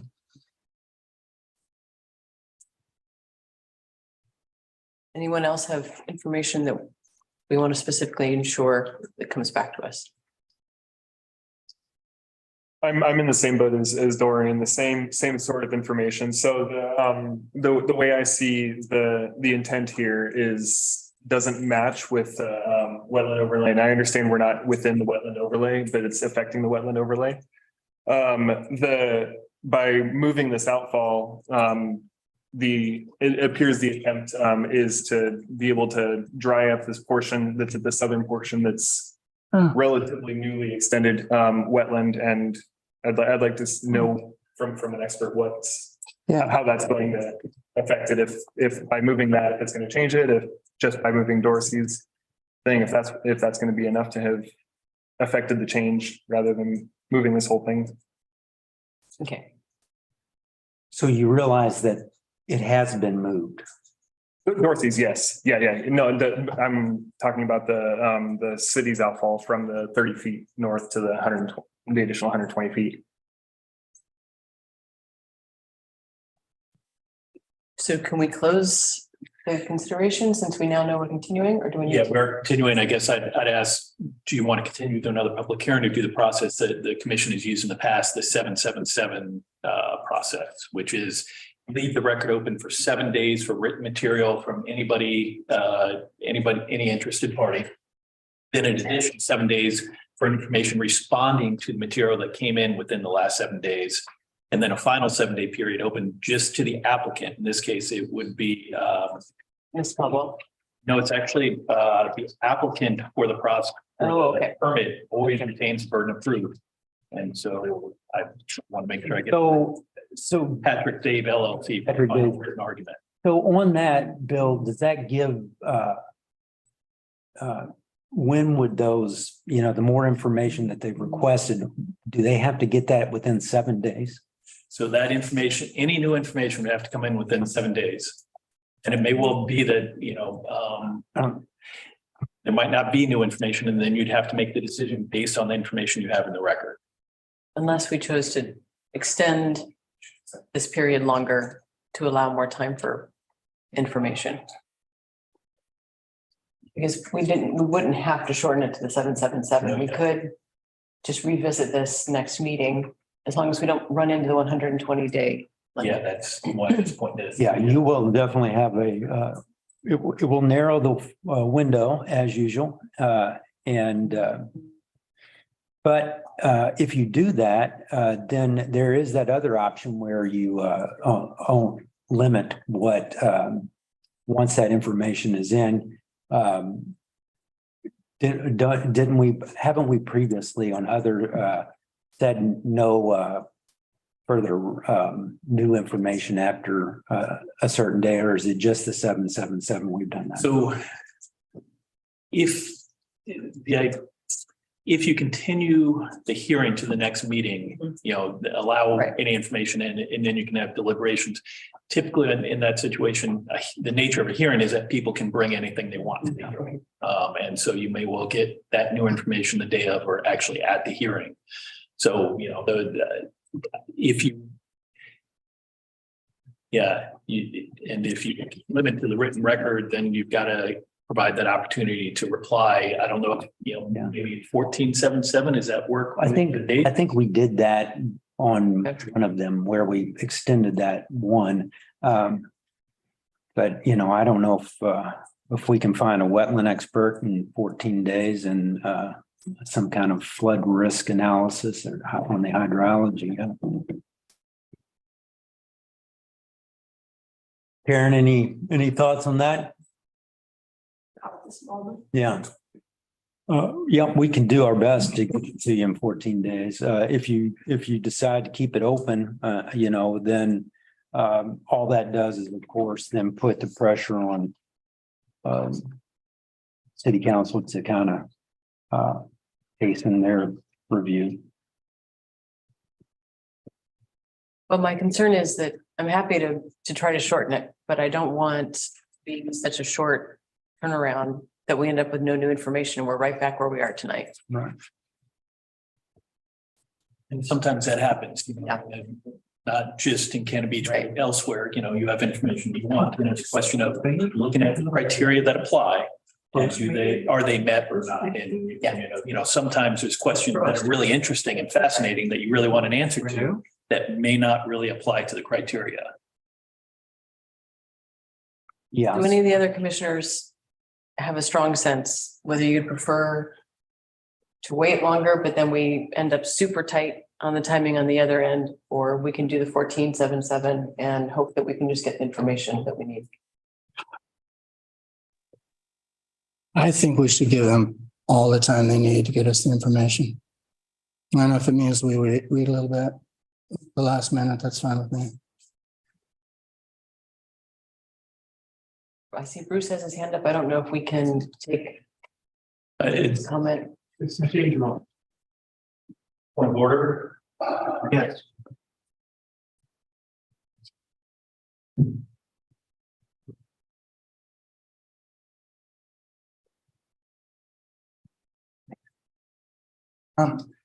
Just want to make sure that the PO Box 1474.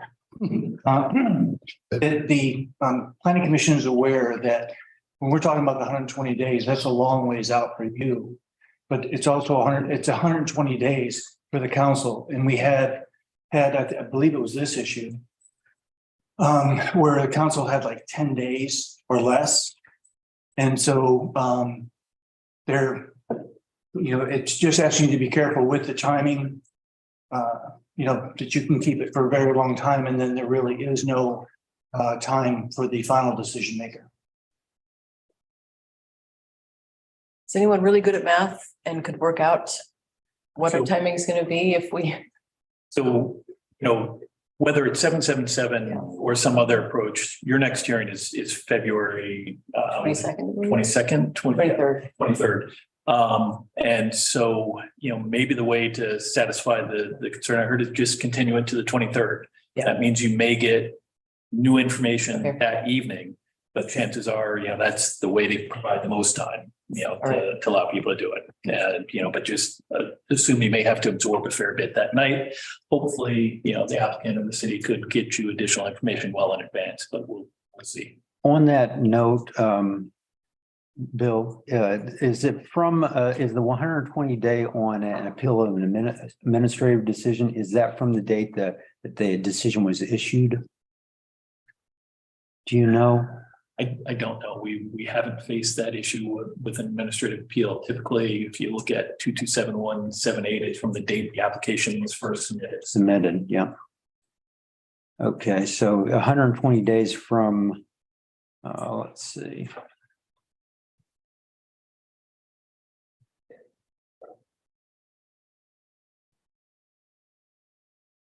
Okay. December 16. Yeah, December 16. That's the decision date. That's not the date that it was filed. Regardless of when it is, whatever is going to happen, whether it's continuous or the open record period, you're not going to be able to make a decision before February. Your February meeting. So I would just say, continuance to the February meeting and allow public testimony at that point is the best solution that seems to satisfy. Do we need to do that as a motion? Can we just do it by consensus? I think consensus is fine. Okay, so I am fine with simply continuing it to our next February 23rd meeting. What is the rest of the commission sense? Yes. Okay. Yes. Okay, we have consensus.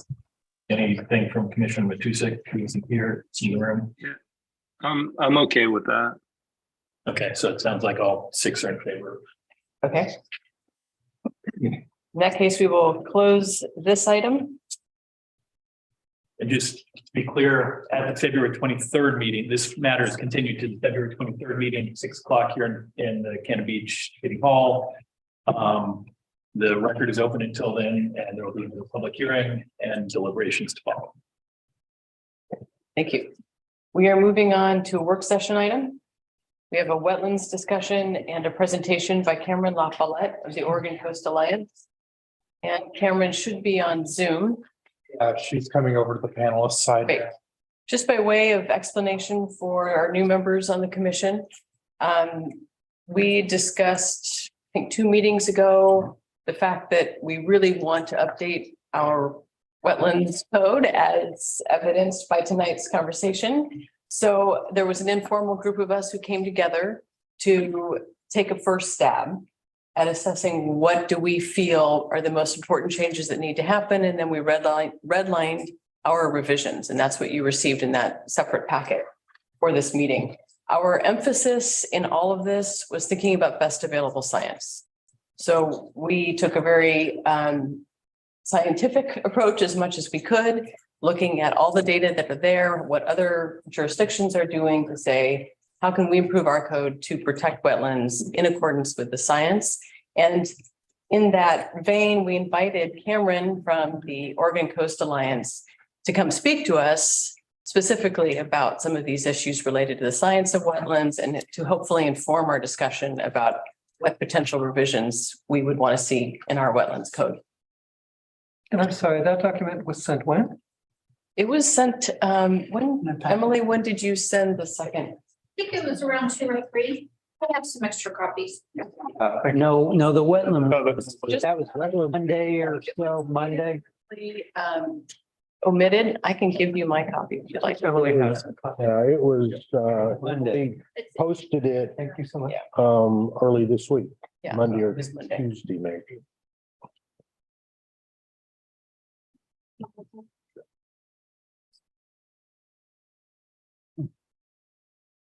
So are we ready to turn it over to Cameron?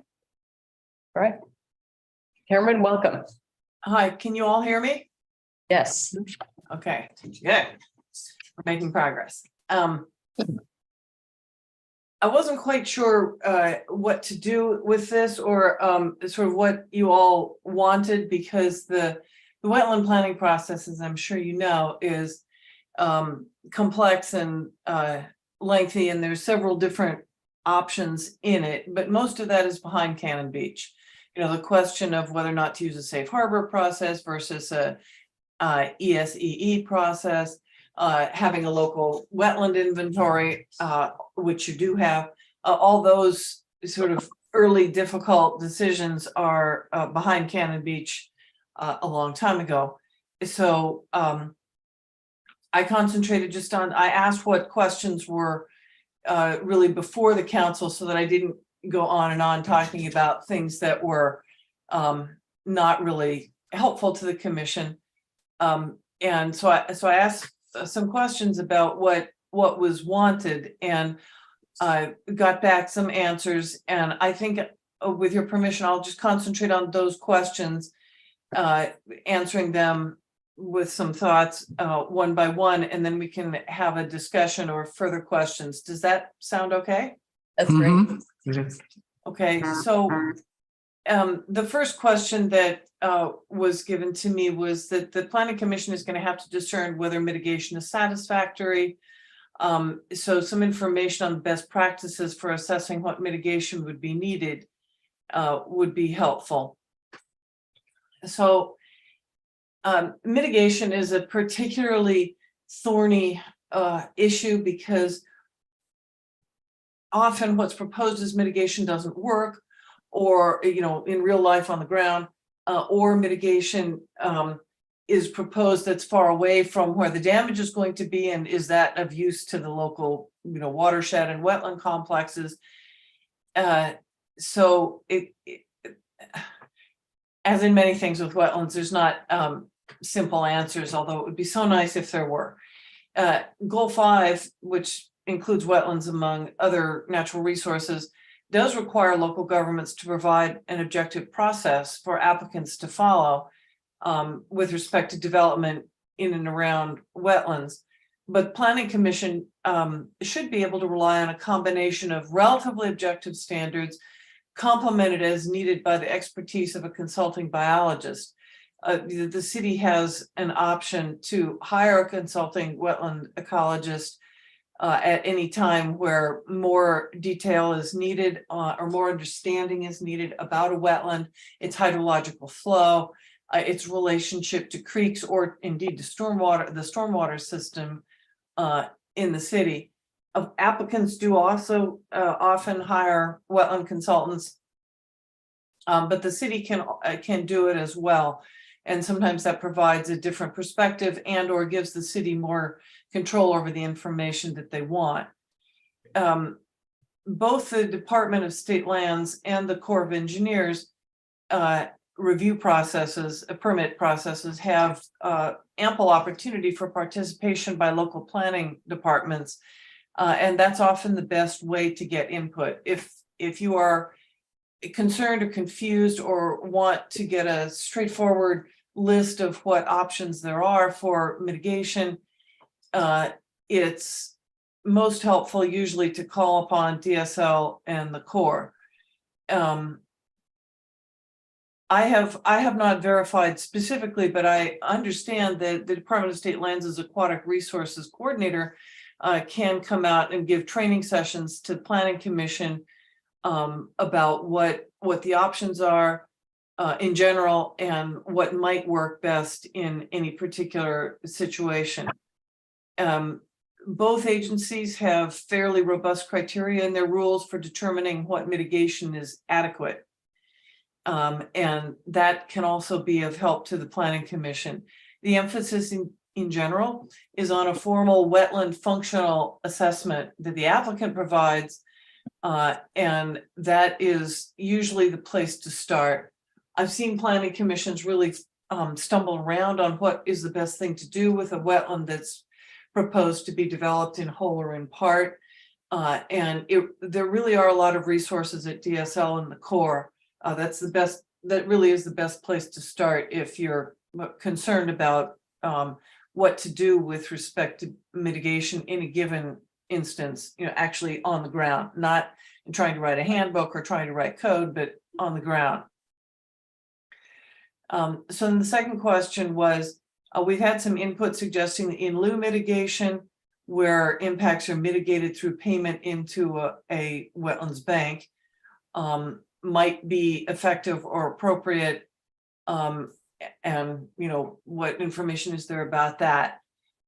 So the general answer is yes, in lieu mitigation is an effective way of ensuring that at least some wetland values are replaced in the same region.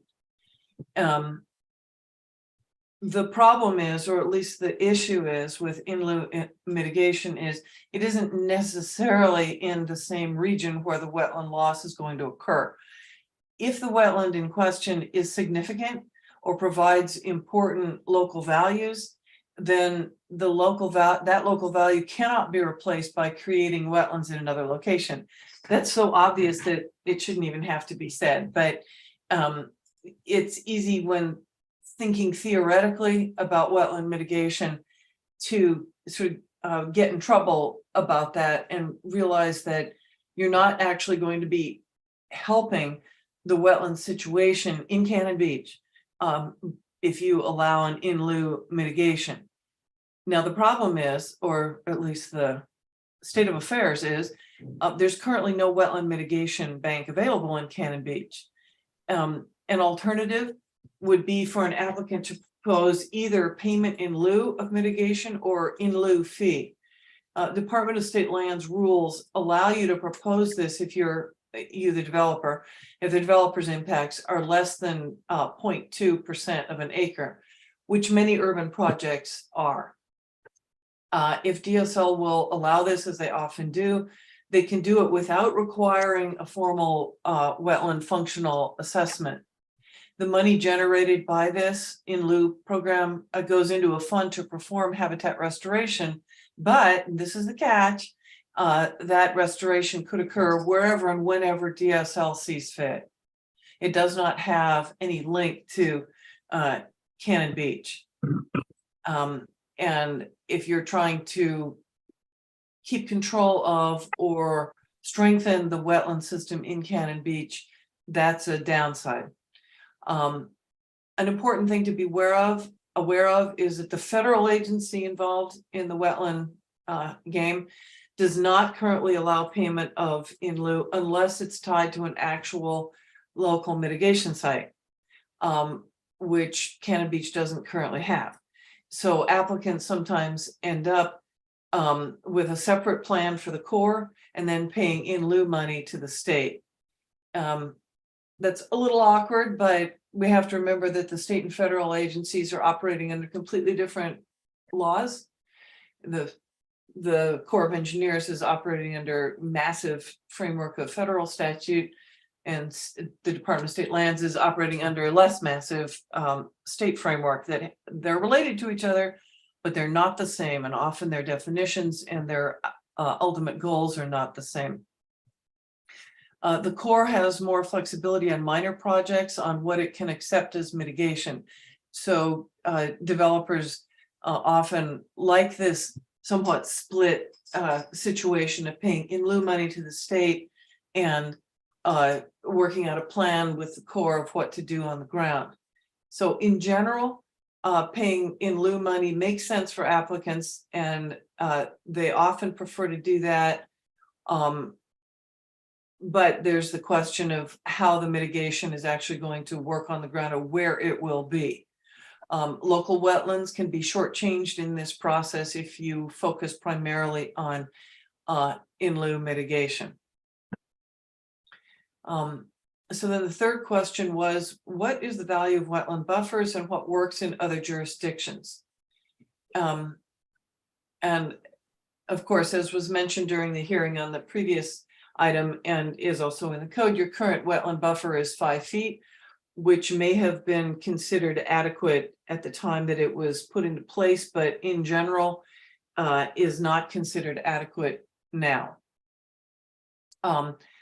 Just a little bit of background information on wetland buffers. They used to be considered less important to the integrity of a wetland than they are now, thus having them be 5 feet. I mean, you know, the majority of people sitting in the room right there and the planning commission are above 5 feet tall. So we can recognize that 5 feet is really not very much. And it reflects the idea that used to be prevalent, that a buffer is really not important except for, you know, preventing people from throwing cigarette boxes into the wetland by, you know, they'd have to, it would just end up in the buffer. But the science and understanding of buffers has changed. Fundamentally now we understand that wetland buffers protect the ecological functions of the wetland and complement those ecological functions by providing their own functions. In many jurisdictions, they're considered important enough that a building or impervious surface setback is required to protect the buffer itself, not just the wetland, but to protect the buffer as well. They're typically based on the city's wetland protection goals. How stringently the city wants to protect its wetlands will make a difference in how large the buffers are going to be. It also depends on the values exhibited by the local wetlands, the development context, and that bugbear, which we'll talk about in a minute, best available science. That's a really tough topic to pin down, but it has quite largely informed the nature of what we understand buffers to do. And here's a key point. It's important to note that in Oregon, cities don't have to require buffers on many wetlands. They don't even have to prohibit many wetlands from being developed or require replacement. That's a complicated decision having to do with Goal 5, Safe Harbor, EC analyses. A lot of that is behind Cannon Beach. As I said before, the city's already made its decisions, its base level decisions, that it wants to protect wetlands, that wetlands will have buffers, that certain wetlands are deemed important by the city. The city could adopt something along the lines of Clean Water Services in Washington County, which is a good baseline. Their basic buffer is 50 feet from most wetlands and streams, going up to possibly as buffers as high as 200 feet on steep slopes or slopes with high erosion or landslide potential. So let's talk a minute about the previously mentioned bugbear, best available science. The question that I received was, what does best available science say is the optimum buffer, and how important is it to follow best available science? So the first thing to say is that unfortunately, best available science is not a silver bullet. is not going to solve all your problems. It is not going to provide all the answers. Too bad. It would be so much easier if it were that clear and line in the sand kind of work, but it isn't. BAS, Best Available Science, can tell you what buffer sizes are needed to have a reasonable chance of achieving various goals, but it cannot tell you what your goals should be. It really, that's something that the city itself has to provide. There's actually quite a good article about the nature of best available science in urban and rural context that I can send to the Planning Commission if you would like to see it. It is important that best available science inform any required wetland buffer adopted by the city, so that the decision is principled and is based as much as possible on what we know and understand, but not arbitrary. It is important to recognize that most best available science on wetlands and wetland buffers has been put together and is based on studies of rural wetlands, not urban wetlands. And there are big differences between urban and rural wetlands, which is the next question. I'll get to that in a minute. And that contributes to it being impossible for cities like Cannon Beach to just apply best available science in a kind of a 1-to-1 ratio. The best place to go for kind of a large pool of information, if somebody really seriously wants to wade through what there is the Washington Department of Ecology. They did a very large study compiling the best available science on buffers. Again, Washington is not Oregon. A lot of the science that they compiled has to do with the conflicts and tensions around wetland development in the Puget Sound area. But on the other hand, it's a nearby state with a relatively similar ecosystem to the coastal one that we're dealing with in Cannon Beach. And I think it could be very valuable for whoever's the chosen person to go through the best available science compilation of the Washington Ecology Department. So then the next question is, are there differences in how to think about wetlands in urban areas compared with rural areas? Short answer, yes. Generally speaking, urban wetlands tend to be more ecologically degraded and have less ecological function or value than rural wetlands, just because urban areas are developed. The natural landscape has been changed for human habitation. Until very, very recently, there's been a lot of impervious surfaces in urban areas. Very few jurisdictions have a requirement to use pervious as opposed to impervious pavements, or to regularly include bioswales, for example. So even if a city like Cannon Beach decreed that tomorrow we're going to start requiring pervious pavement and bioswales everywhere, you, like every other jurisdiction, has a long legacy of mostly impervious surfaces in the city. Why are urban wetlands more ecologically degraded? Typical reasons: they're less connected to complementary habitats. They're less hydrologically connected to other water bodies, including the water bodies that sustain their wetlandness. Whether that's springs or groundwater or streams or all of the above.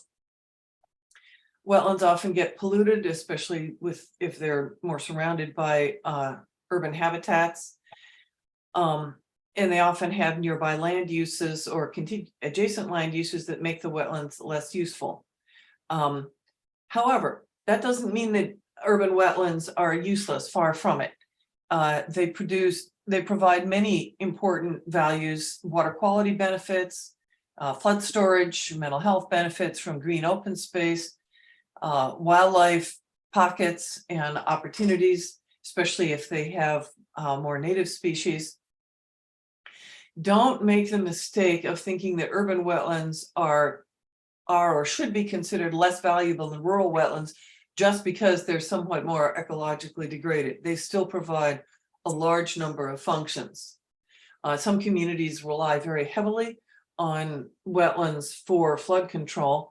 A good example in Clatsop County is the unincorporated Arch Cape community just south of you, which has a lot of wetlands and houses interspersed among wetlands, and having the wetlands there contributes enormously to minimal flooding during the heavy rains of winter.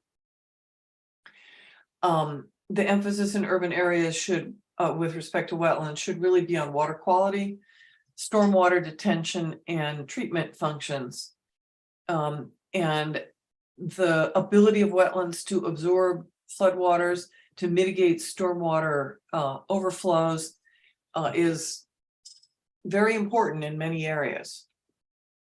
And they can, and by the way, they can provide those functions even if they look ugly and be full of reed canary grass and Himalayan blackberries, and still provide a lot of water quality functions.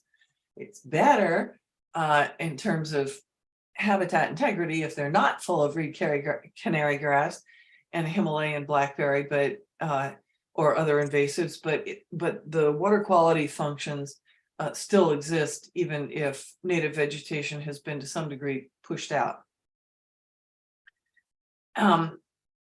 Then the next question was, what are the most important or effective mitigation strategies? And that is such a really difficult question to answer because it's general. And it depends ever so much on the individual site. The best thing the city could do overall is ensure that it's complying with the state's wetland regulations under Goal 5, 16, and 17. And that it provides a fairly objective, somewhat flexible, non-arbitrary framework in which to look at situations like the one that you were just dealing with before this presentation. What you need is a system that will protect wetland values as much as the city thinks it's appropriate to do so, provide practical flexibility in urban settings like this one, and ensure that when the wetland values can't be completely protected, that the impacts are minimized and mitigated.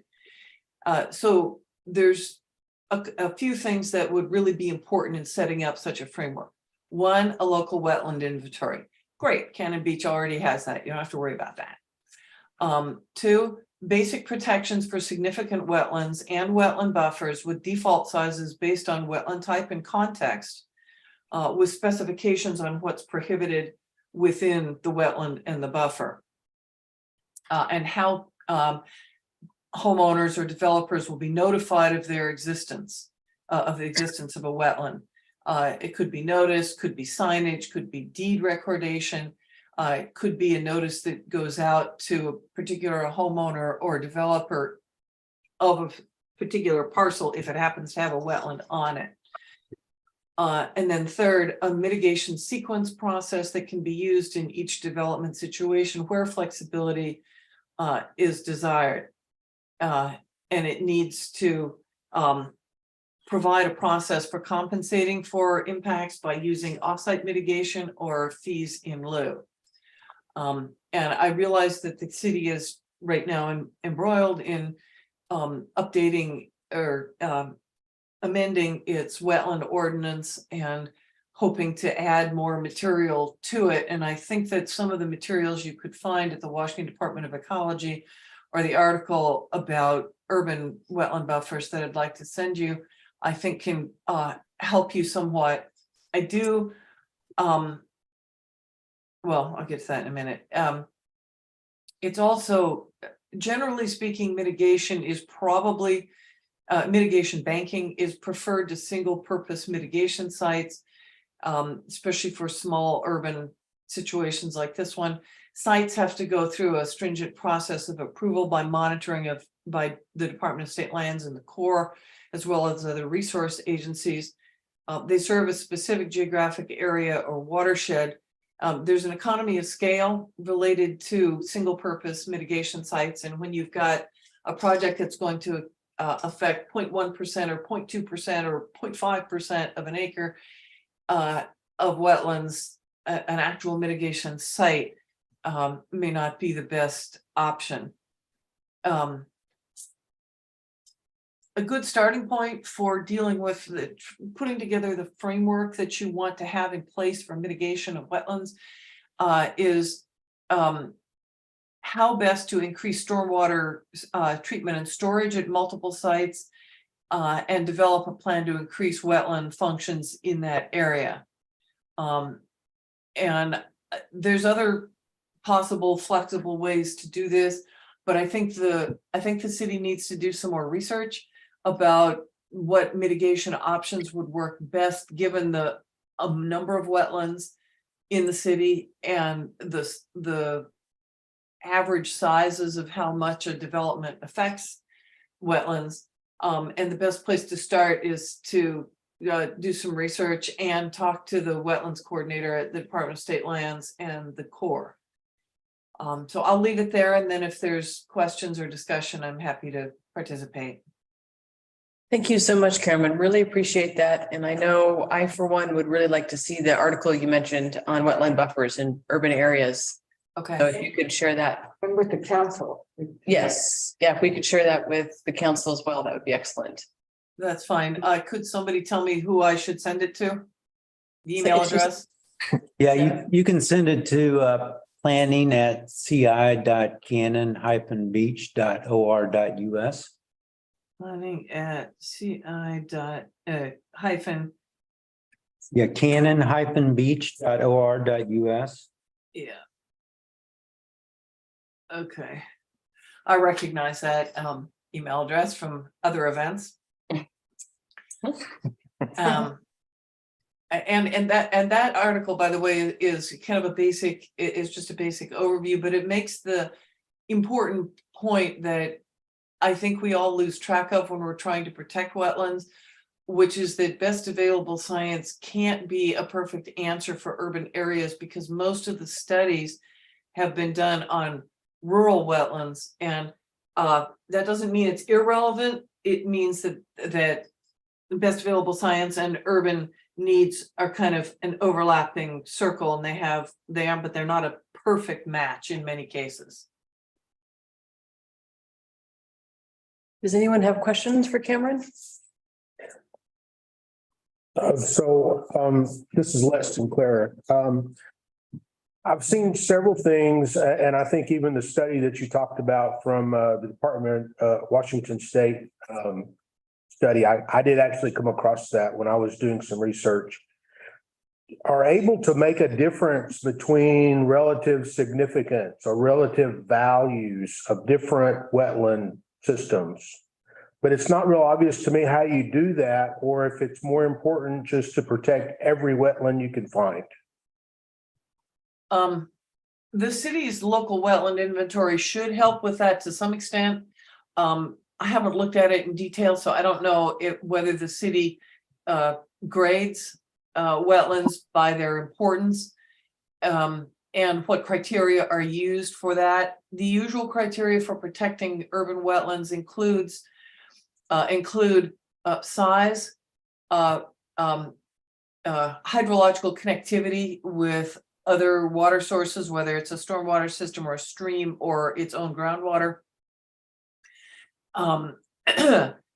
contiguity or at least distance from other wetlands or wildlife habitats, the importance of the wetland for flood control or stormwater mitigation. And in some instances, the amount of native vegetation versus invasive vegetation. The city, to some extent, has to make its own decision about what framework to use to rank or categorize the importance of wetlands, which ones are important and which ones are not. We would advocate for starting with the premise that all wetlands remaining in the city have important wetland functions to provide, and begin with that, and then ask, well, is that the same amount of value for a wetland that's an acre in size versus a wetland that is 1/10 of an acre in size? Maybe the answer is yes, maybe no. But if you start with the overall frame of reference that all wetland functions are important, then you can go from there in determining which wetlands are going to be providing enough wetland functions of various kinds to the city that they should receive a higher level of protection. And that includes the size of the buffer.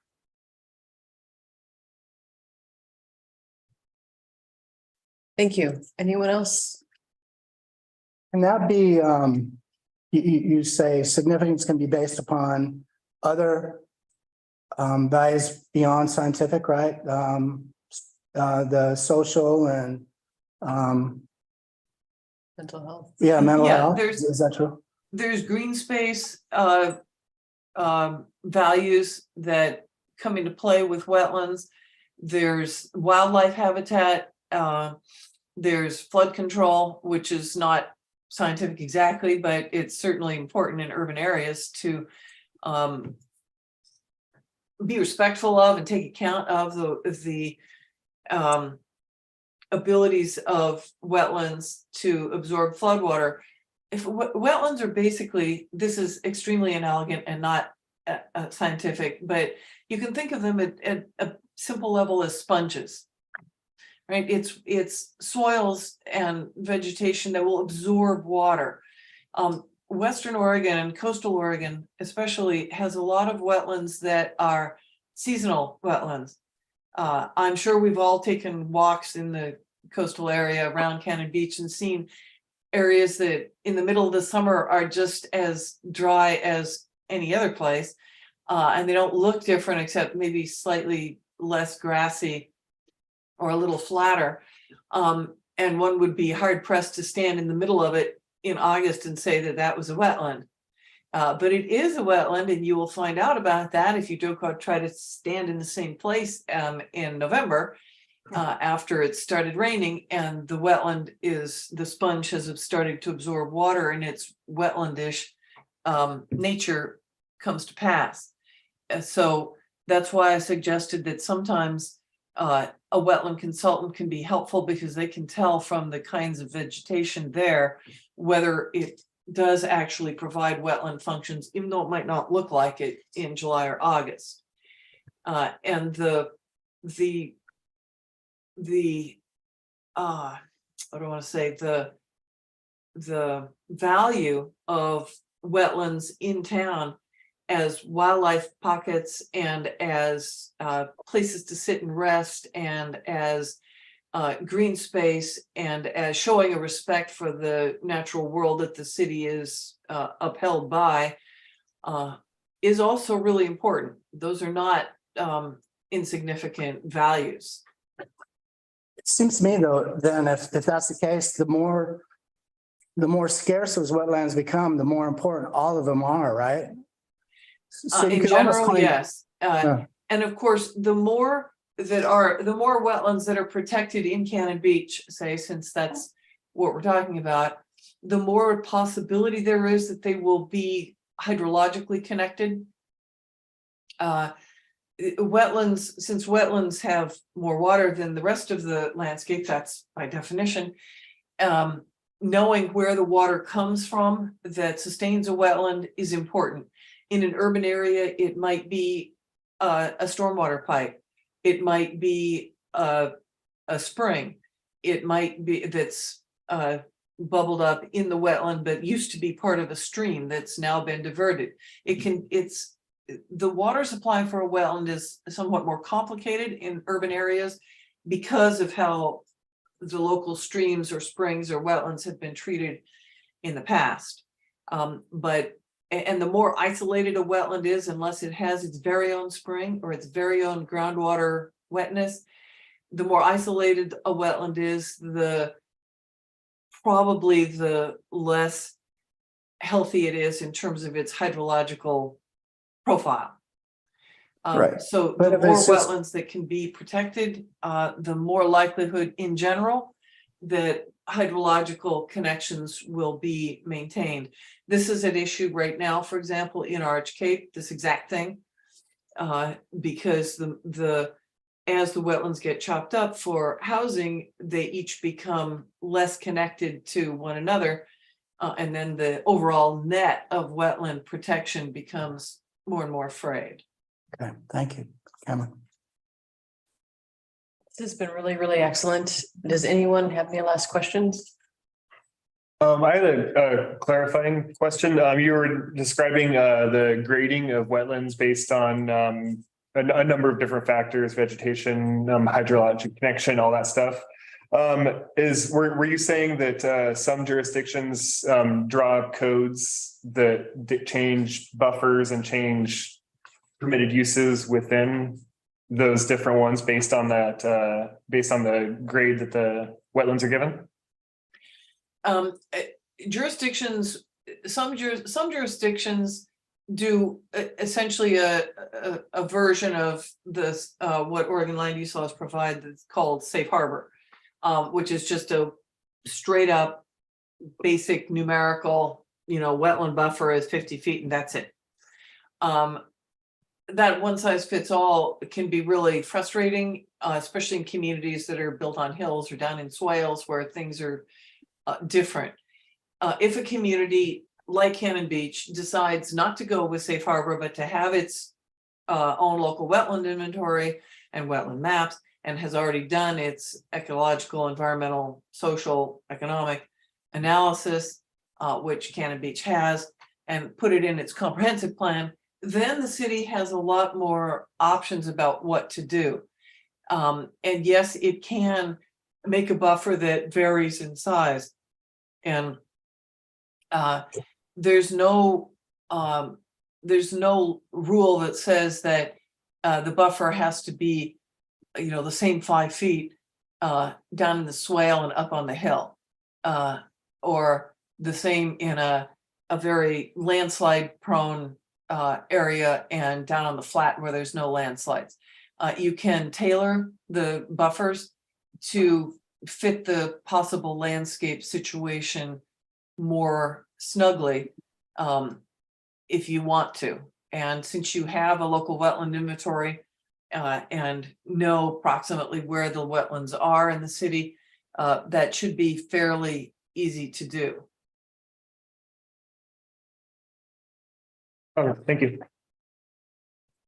I think one thing that I would add is it is important for homeowners or landowners and developers to know in advance that a wetland may be there, because it requires extra planning and the state has some requirements. The reason for, the Department of State Lands requires wetland delineations or at least a wetland assessment. If the removal fill is going to be over the minimum amount allowed in state law. And so the earlier that everybody is aware that there's a wetland involved, the better for the sake of the wetland and for all the people who will have something to say about its future. I would think that notice to landowners as early as possible would be prudent. Did you have a comment? I just wanted to, it's not a question or clarification, but a couple of things, facts that I came across that I think are worth sharing. Could you speak up a little bit? I can't quite hear you. Okay, again, this is Les Sinclair, the microphone right here, so.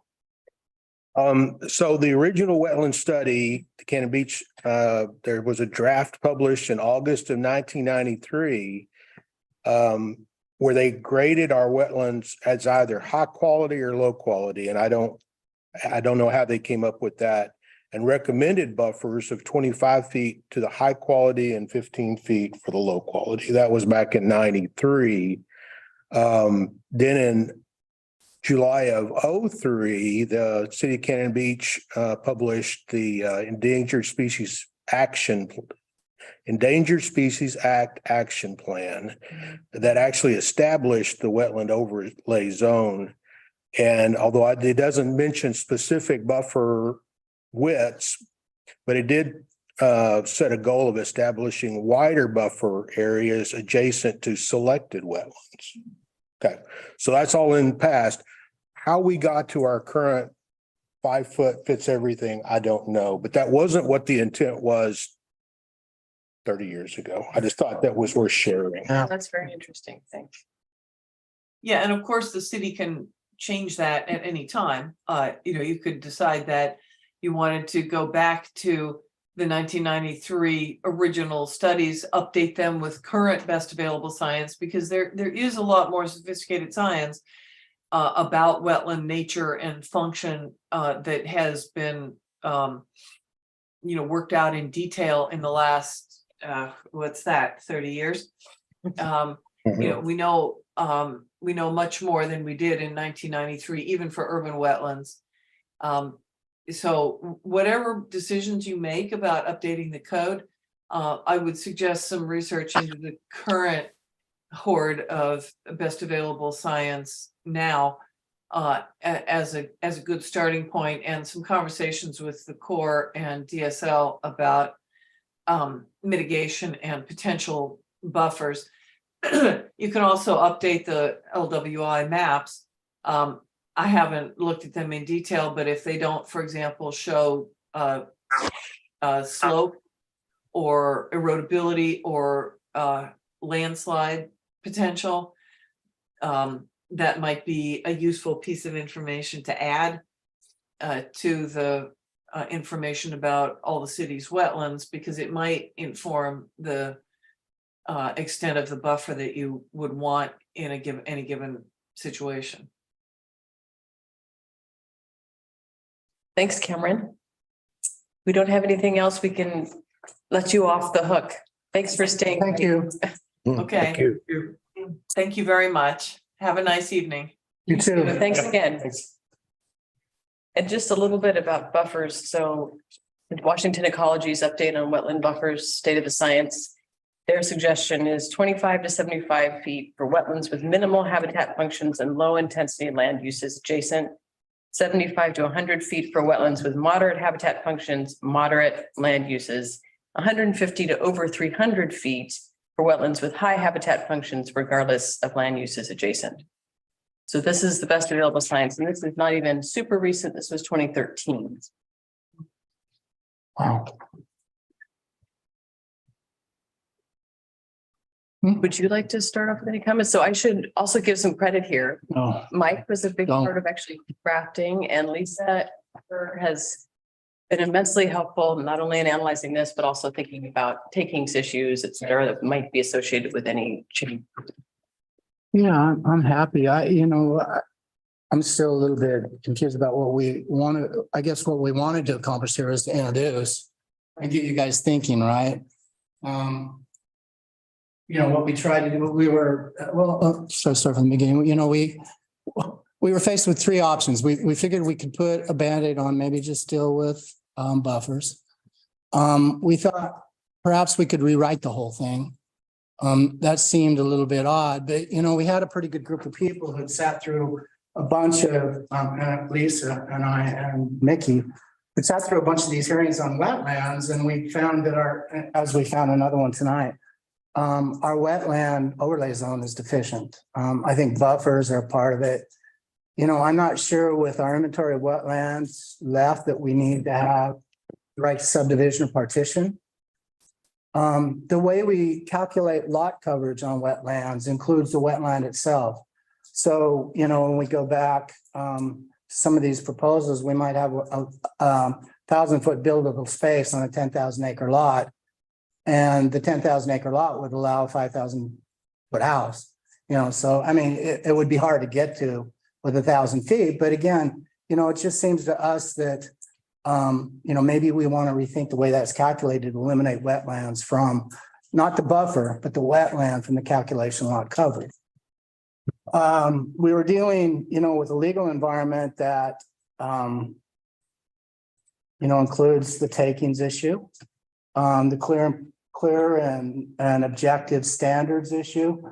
There was a new law last August at the time we were considering the First and Spruce wetland that says the city can divert property zone commercial for construction of affordable housing. There is this, I don't know what the laws, I'd like to get it, Bill, and I wasn't being flippant. If we're gonna rewrite this, I'd like to understand what I'm dealing with. This issue of if it doesn't touch the buffer, it doesn't touch the wetland, then it's not part of the overlay zone.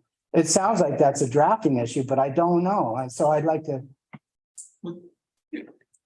And I can go into now if you Sure. want. Yeah. I mean, it's the way Oregon land use works is you have zones. If development occurs in those zones, it's subject to the standards in those zones. If it's not in the zone, it doesn't apply. The wetland overlay zone applies in a certain area into the buffer. And if there's something outside of it, the provisions of the wetland overlay zone don't apply to it. As written, or is that just as a general proposition? That's as a general proposition. I mean, this gets back to expanding the buffer zones because I don't want to get too deep into things that you're already considering, but to the extent there are areas outside of the wetland that have impacts on the wetland, the way to capture that is, by having the buffer zone and saying that these areas we're going to regulate as part of the wetlands. And, it might be subject to the same level of protection, might be something less. It comes back to, as Cameron was saying, what the science says. And so, if in fact something's happening outside of those zones, the regulations don't apply to it. Okay. Well, that's a matter I'll just ask you specifically later. That was the milieu that we were working in. And, we came up with 5 or 6 basic changes in the regulation, and they are filtered throughout in the overlay zone. So you might catch something that I didn't discuss that's a knock-on issue, we felt like. And, really what we want to do is get the comments back from the commission, from each of you guys and move forward. And our thinking was, with your comments and give them to Mickey, then we could perhaps do a working session in between now and the next meeting. And if there's consensus, drive toward a vote, perhaps at the next planning commission meeting. Yeah, we probably need a little more time than that, but that's some keeping things moving forward. keeping things moving forward. Right, you will still have to go through the. On the state, absolutely. And we know, now, Jeff, what we weren't clear is that state review before we vote, or is it just before we're You have effective? to give them notice. Give them notice first. Okay, 60 days, I believe. Before the first public hearing of Public hearing. this change. okay. The other thing that you want to be careful about is something Cameron referred to is the science. You can't arbitrarily decide, we're going to make it 70 feet or 50 feet. You've got to have some reason for it. As Commissioner Sinclair said, back in 93, 94, when they adopted it, they had some science that said something. We don't know why the city council at that time chose to go with 5 instead of 15 or 30. But, presumably they had some reason to do that. And the same thing goes for, this commission. We certainly have the Department of Ecology from Washington, and Washington County just went through some things. But again, going back to what Cameron said, that doesn't necessarily make it relevant here. So you want to think through having the correct factual basis for what you're doing. What do you think would be the authority for that correct factual basis? Is that having someone on the ground? Is that Oregon specific studies? What do you consider the authority that's appropriate? So I would imagine, I haven't looked at it, but the study that Commissioner Sinclair was referencing in 93, 94, something similar in 2014 or in 2023. Wow, feeling younger already. 2023. So, you want to have somebody to look at it. And it could be as simple as a document review or, a more intensive look at all of the wetlands in Cannon Beach and, there are levels of what you can do. Okay. There was one thing we wanted to hit trees. Also, trees has been a problem a couple of times. So you'll find significant rate modifications in there on trees. I think our objective was to include all trees as opposed to just the big ones, particularly the willows that support a wetland that don't tend to get very tall or thick, but they're very important for wetland health. So again, we're not sold on anything. We put 50 feet in there. It's based upon what's going on in Washington, a little bit what's going on in Clatsop County. I think their buffer is 35 feet, something like that. The state of Oregon recommends 50 feet, but we have more work to do. We've eliminated partitions. We're talking about reviewing the whole question of commercial development on a wetland based upon new laws. So you'll see some of that in there. Okay. I've been through it once. What did you think? What was your? Oh, I think it's great. I think it's headed, you mentioned trees. I'd like to start thinking about how do we recognize the value of a stand of trees as opposed to an individual tree, maybe, because I think that there's a relative value there. Sure, absolutely. It's a That good we point. can talk about.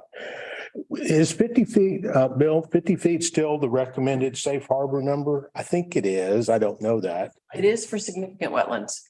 Could we go back, which happens to be the number you put in there, but is that sufficient science to start with that says, hey, this is.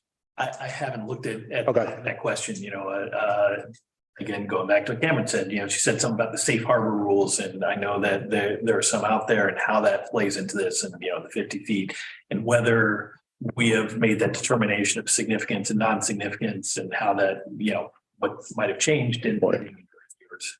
Yeah, I think one of the confusing things about Goal 5's regulations is that they're specific to what's quote unquote considered a significant wetland, which when I looked at our local wetland inventory, none of ours probably graded that high. But again, as Cameron said, we have urban wetlands.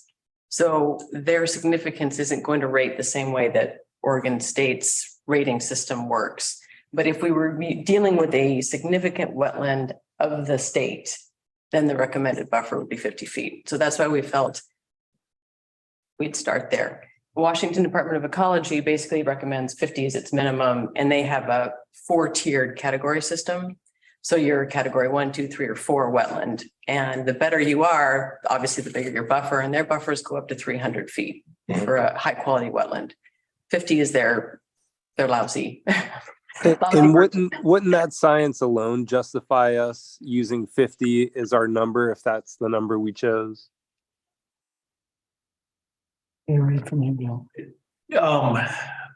So there's a couple things mixed in there. One, as Chair Moritz was talking about, there's the safe harbor, which kind of deals with one level, but to the extent we're talking about the science for non-significant wetlands, does the Washington Department of Ecology, would that be sufficient?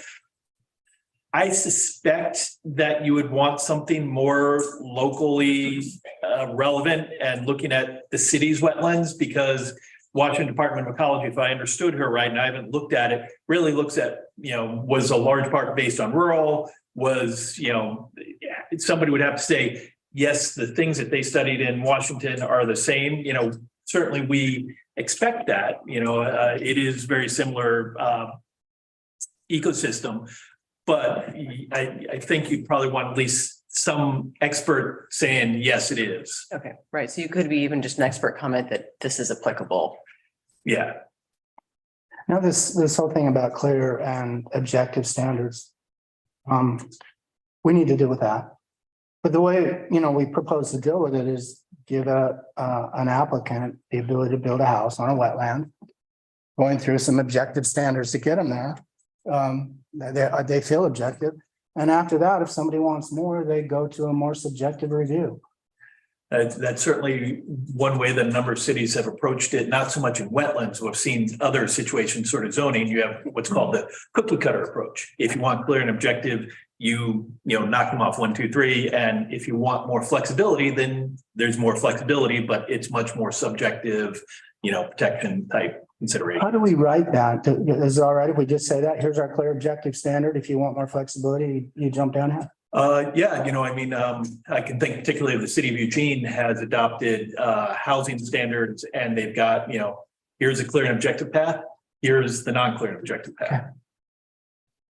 Okay. But they're talking about a much different. Right. I don't believe it deals with wetlands. It deals with other. No, we were just questioning we were discussing as a drafting issue. Yeah. Do you actually specifically say, here's your clear and objective standard, here's the other? So that was our main. Yeah. Yeah. It's a You simple. think it would be a good idea to do it that way, right? It is proven effective in other jurisdictions. The one caution, I'm trying to remember, there was a case out of somewhere where essentially a city, I can't remember where it was, created a clear and objective standard that really didn't allow anything. And, you know, the argument was, well, that's not really a clear and objective standard because you can't get there. And so really the only thing you can do is go through the subjective one. Okay, And that wasn't allowable. okay. I think I've seen that for ADUs in some cities where they've pre-approved certain, Right. If you want to, you can build this. yeah, it's sort of, you know, typically, and I'm going to probably get it wrong, but you know, most city lots in Eugene are 5,000 square foot. You know, that's the classic whatever it is.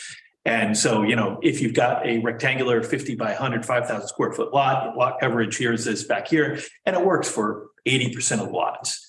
You know, and 10 to 15% more are relatively simple fixes. And then you've got just weird situations where you want to have some flexibility. Okay. That's super helpful. Thanks. I was a little disappointed, I guess, listening to the in lieu process. I guess in my mind, I was thinking that in those cases where an applicant needed more flexibility, we would actually do one of like a public good type process, like we're going to apply to the whole code when we get to it. Yeah, you can get a little closer, but there's something that the city gains. And I was thinking we could fund remediation or mitigations and within the city, you know, if they get a little closer to a wetland, maybe we can get some money to enhance a different wetland so that our net total wetland in the city benefit. The quality is better. Yeah, and I'd still think that if we could do something like that, it would be a good thing. Not a bad idea. We've talked about public benefit a little bit, so. I think one of the things you run into with that approach is that it sounds really good in theory. The difficulty is in practice. And, you know, especially when you're dealing with Cannon Beach, which has a very limited amount of land that's yet to be developed or that is in wetlands. And so how do you, if someone's going to develop a portion of wetland, where do you put the other wetland, you know, and, yeah, you know, good point. And also, I think you need to have some pretty strong oversight if you're allowing offsite mitigation. Because many restoration projects, you know, end up with dead things just lying around after you're planting, for instance. Yeah. So it's, if you don't oversee the process really well, it's Right. just a complete waste of everyone's efforts. A couple other things. So we didn't resolve mitigation. You guys will see that that just was too big for us. I think we have more data now that we can probably use. And there's this riverine overlay zone that looks a lot like our wetland overlay zone that applies a 10-foot buffer. And as you look at it, you can see, you know, and we've seen some of the same issues with riverine, I guess it would be riverine properties, like, you know, Monica Court was one of those where the hill just the property goes right down to Logan Creek. We have a 10-foot buffer on that, and people are cutting down weeds and traipsing all over that. So, you know, the thinking is we really need to be complete, finish that too. But one step at a time. Yeah. Let's do wetlands first. So just going ahead, I mean, would you guys be open to a work session? Sure. In between now and the next meeting? Yeah, I really feel like it's going to be super tight. Do you? to do that before the next meeting. It's up to I you. wonder if we want to attempt a joint session with city council. I don't know. There's a couple of people in city council there, whether that would be of interest. And maybe that may take more scheduling, but it may make sense to start looping in city council so that there's a bigger discussion and we don't get off on a tangent. Later find out that wasn't going to work anyway. So maybe we could, Jeff, you could help us with some scheduling there. Or Robert, that may be your job next. So 8:30. We could wrap up pretty soon if we were ready to stop this item and move on to the next. Sure. Anything else on? I would just like to propose, since there are two new members in this committee, that maybe a separate work session might not be a bad idea. I understand scheduling would be challenging and all of that. But I, for one, have a lot of questions. My first time reading through and I read really fast, but I still have a lot of questions and things I'd like to talk that maybe wouldn't be the best use of time during city council, for instance. Okay, if we speak with him individually, if it's just the two of us. Yes, as long as you don't get a majority of the commission talking serially. Yeah, I was gonna, either you or Jeff, kind of work. I would guess a lot of those questions can be answered pretty straightforwardly. Right. So maybe you could reach out. You can decide, me or Mike. Either one of us would be happy to sit down with you. Sure. It's easy to schedule. We can just chat. And then Eric, the same, if you want just to have a one-on-one conversation to catch up on where we are. But again, we would make sure that that conversation did not move on to a conversation repeated to someone else because we have the serial meetings issue to be very clear on. All right. If we can move on, then we have some informational items. We have a tree report. Are there any comments? No. Wow, Mike, no comments in the tree. No, I mean, it's looking good. I noticed the two entries were. Was it, you guys needed to do site visits on those, so those weren't even done, right? Is that? So which ones? The The Oak Street and then Reservoir Road, it Reservoir Road. said pending a CA review, so Reservoir Road, that one I'm still waiting to hear back from, if I might have heard back, but that one that was sent out to the arborist for review. Oak Street was also sent out for review. And we've heard back from that one. it was probably okay. Yeah. What's gonna happen? And no replacement on those, huh? For Reservoir Road, Mm. so that's rights for camping. And right now, the tree density on site exceeds the minimum. Oh, yeah, absolutely. Okay, That's the reason why. okay. What about And then Oak Street.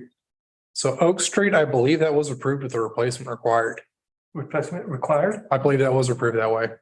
Is there any follow-up to make sure that the replacement really happens? Yes. Generally, that's handled at the final inspection stage of the property. Thank you. Okay, the Purdy property, what The happened? property, that's still waiting for revised plans to be submitted. Okay. Thank you. Now we have some ongoing planning items. Do we have an update on those? And I know we flagged to also address the question of Code audit and how that will be shepherded through with Jeff's absence. By the way, Jeff, thank you for the time you Yes. spent with us. You bet. I know I've been a pain, but I've enjoyed every second of it. Yeah. I've enjoyed being with you.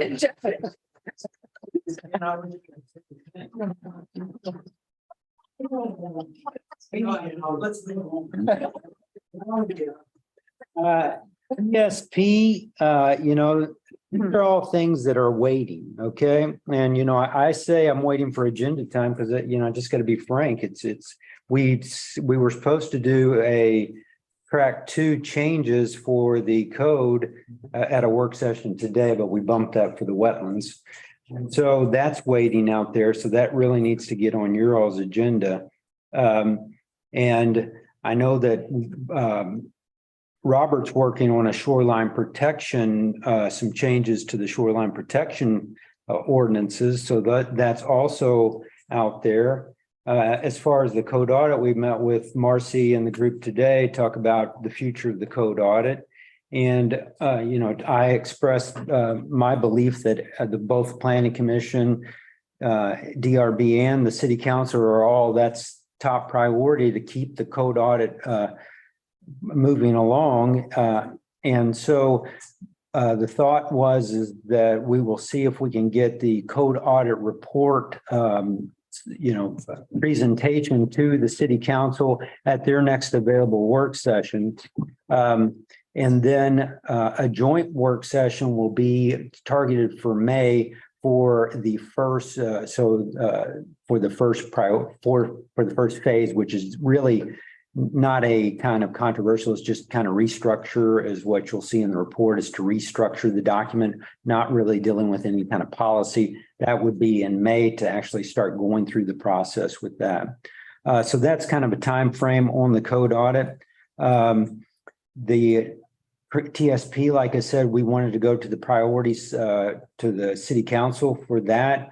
That's been pushed back at least till March for priority, what are your projects so that we can get that into the funding, for the funding streams for the budget process. And so the Acola North Creek, Acola Creek North Bank project has also been funded and is, out of a hold pattern with the FEMA grant. And so we have now been funded for that. And so we're working to put that process going forward. If you don't mind, Jeff, what is that? Just in a couple words. So the Acola North Creek portion of Acola that's, near that large or whatever that outlet there is and Breakers Point area is, eroding. And at the last time when we did the Fort Dune management plan and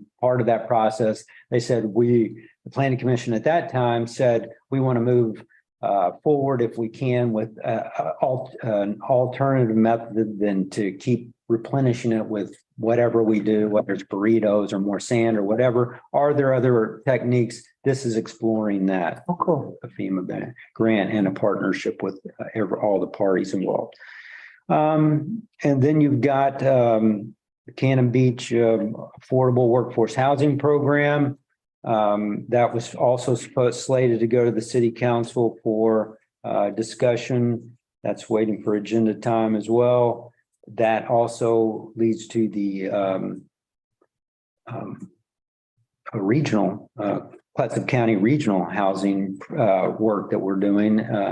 And then as far as the code audit, and once it gets past that page, then they're, of course, they're recommending in the report, which you guys should be getting anytime now, because I read through it and gave them edits over the break.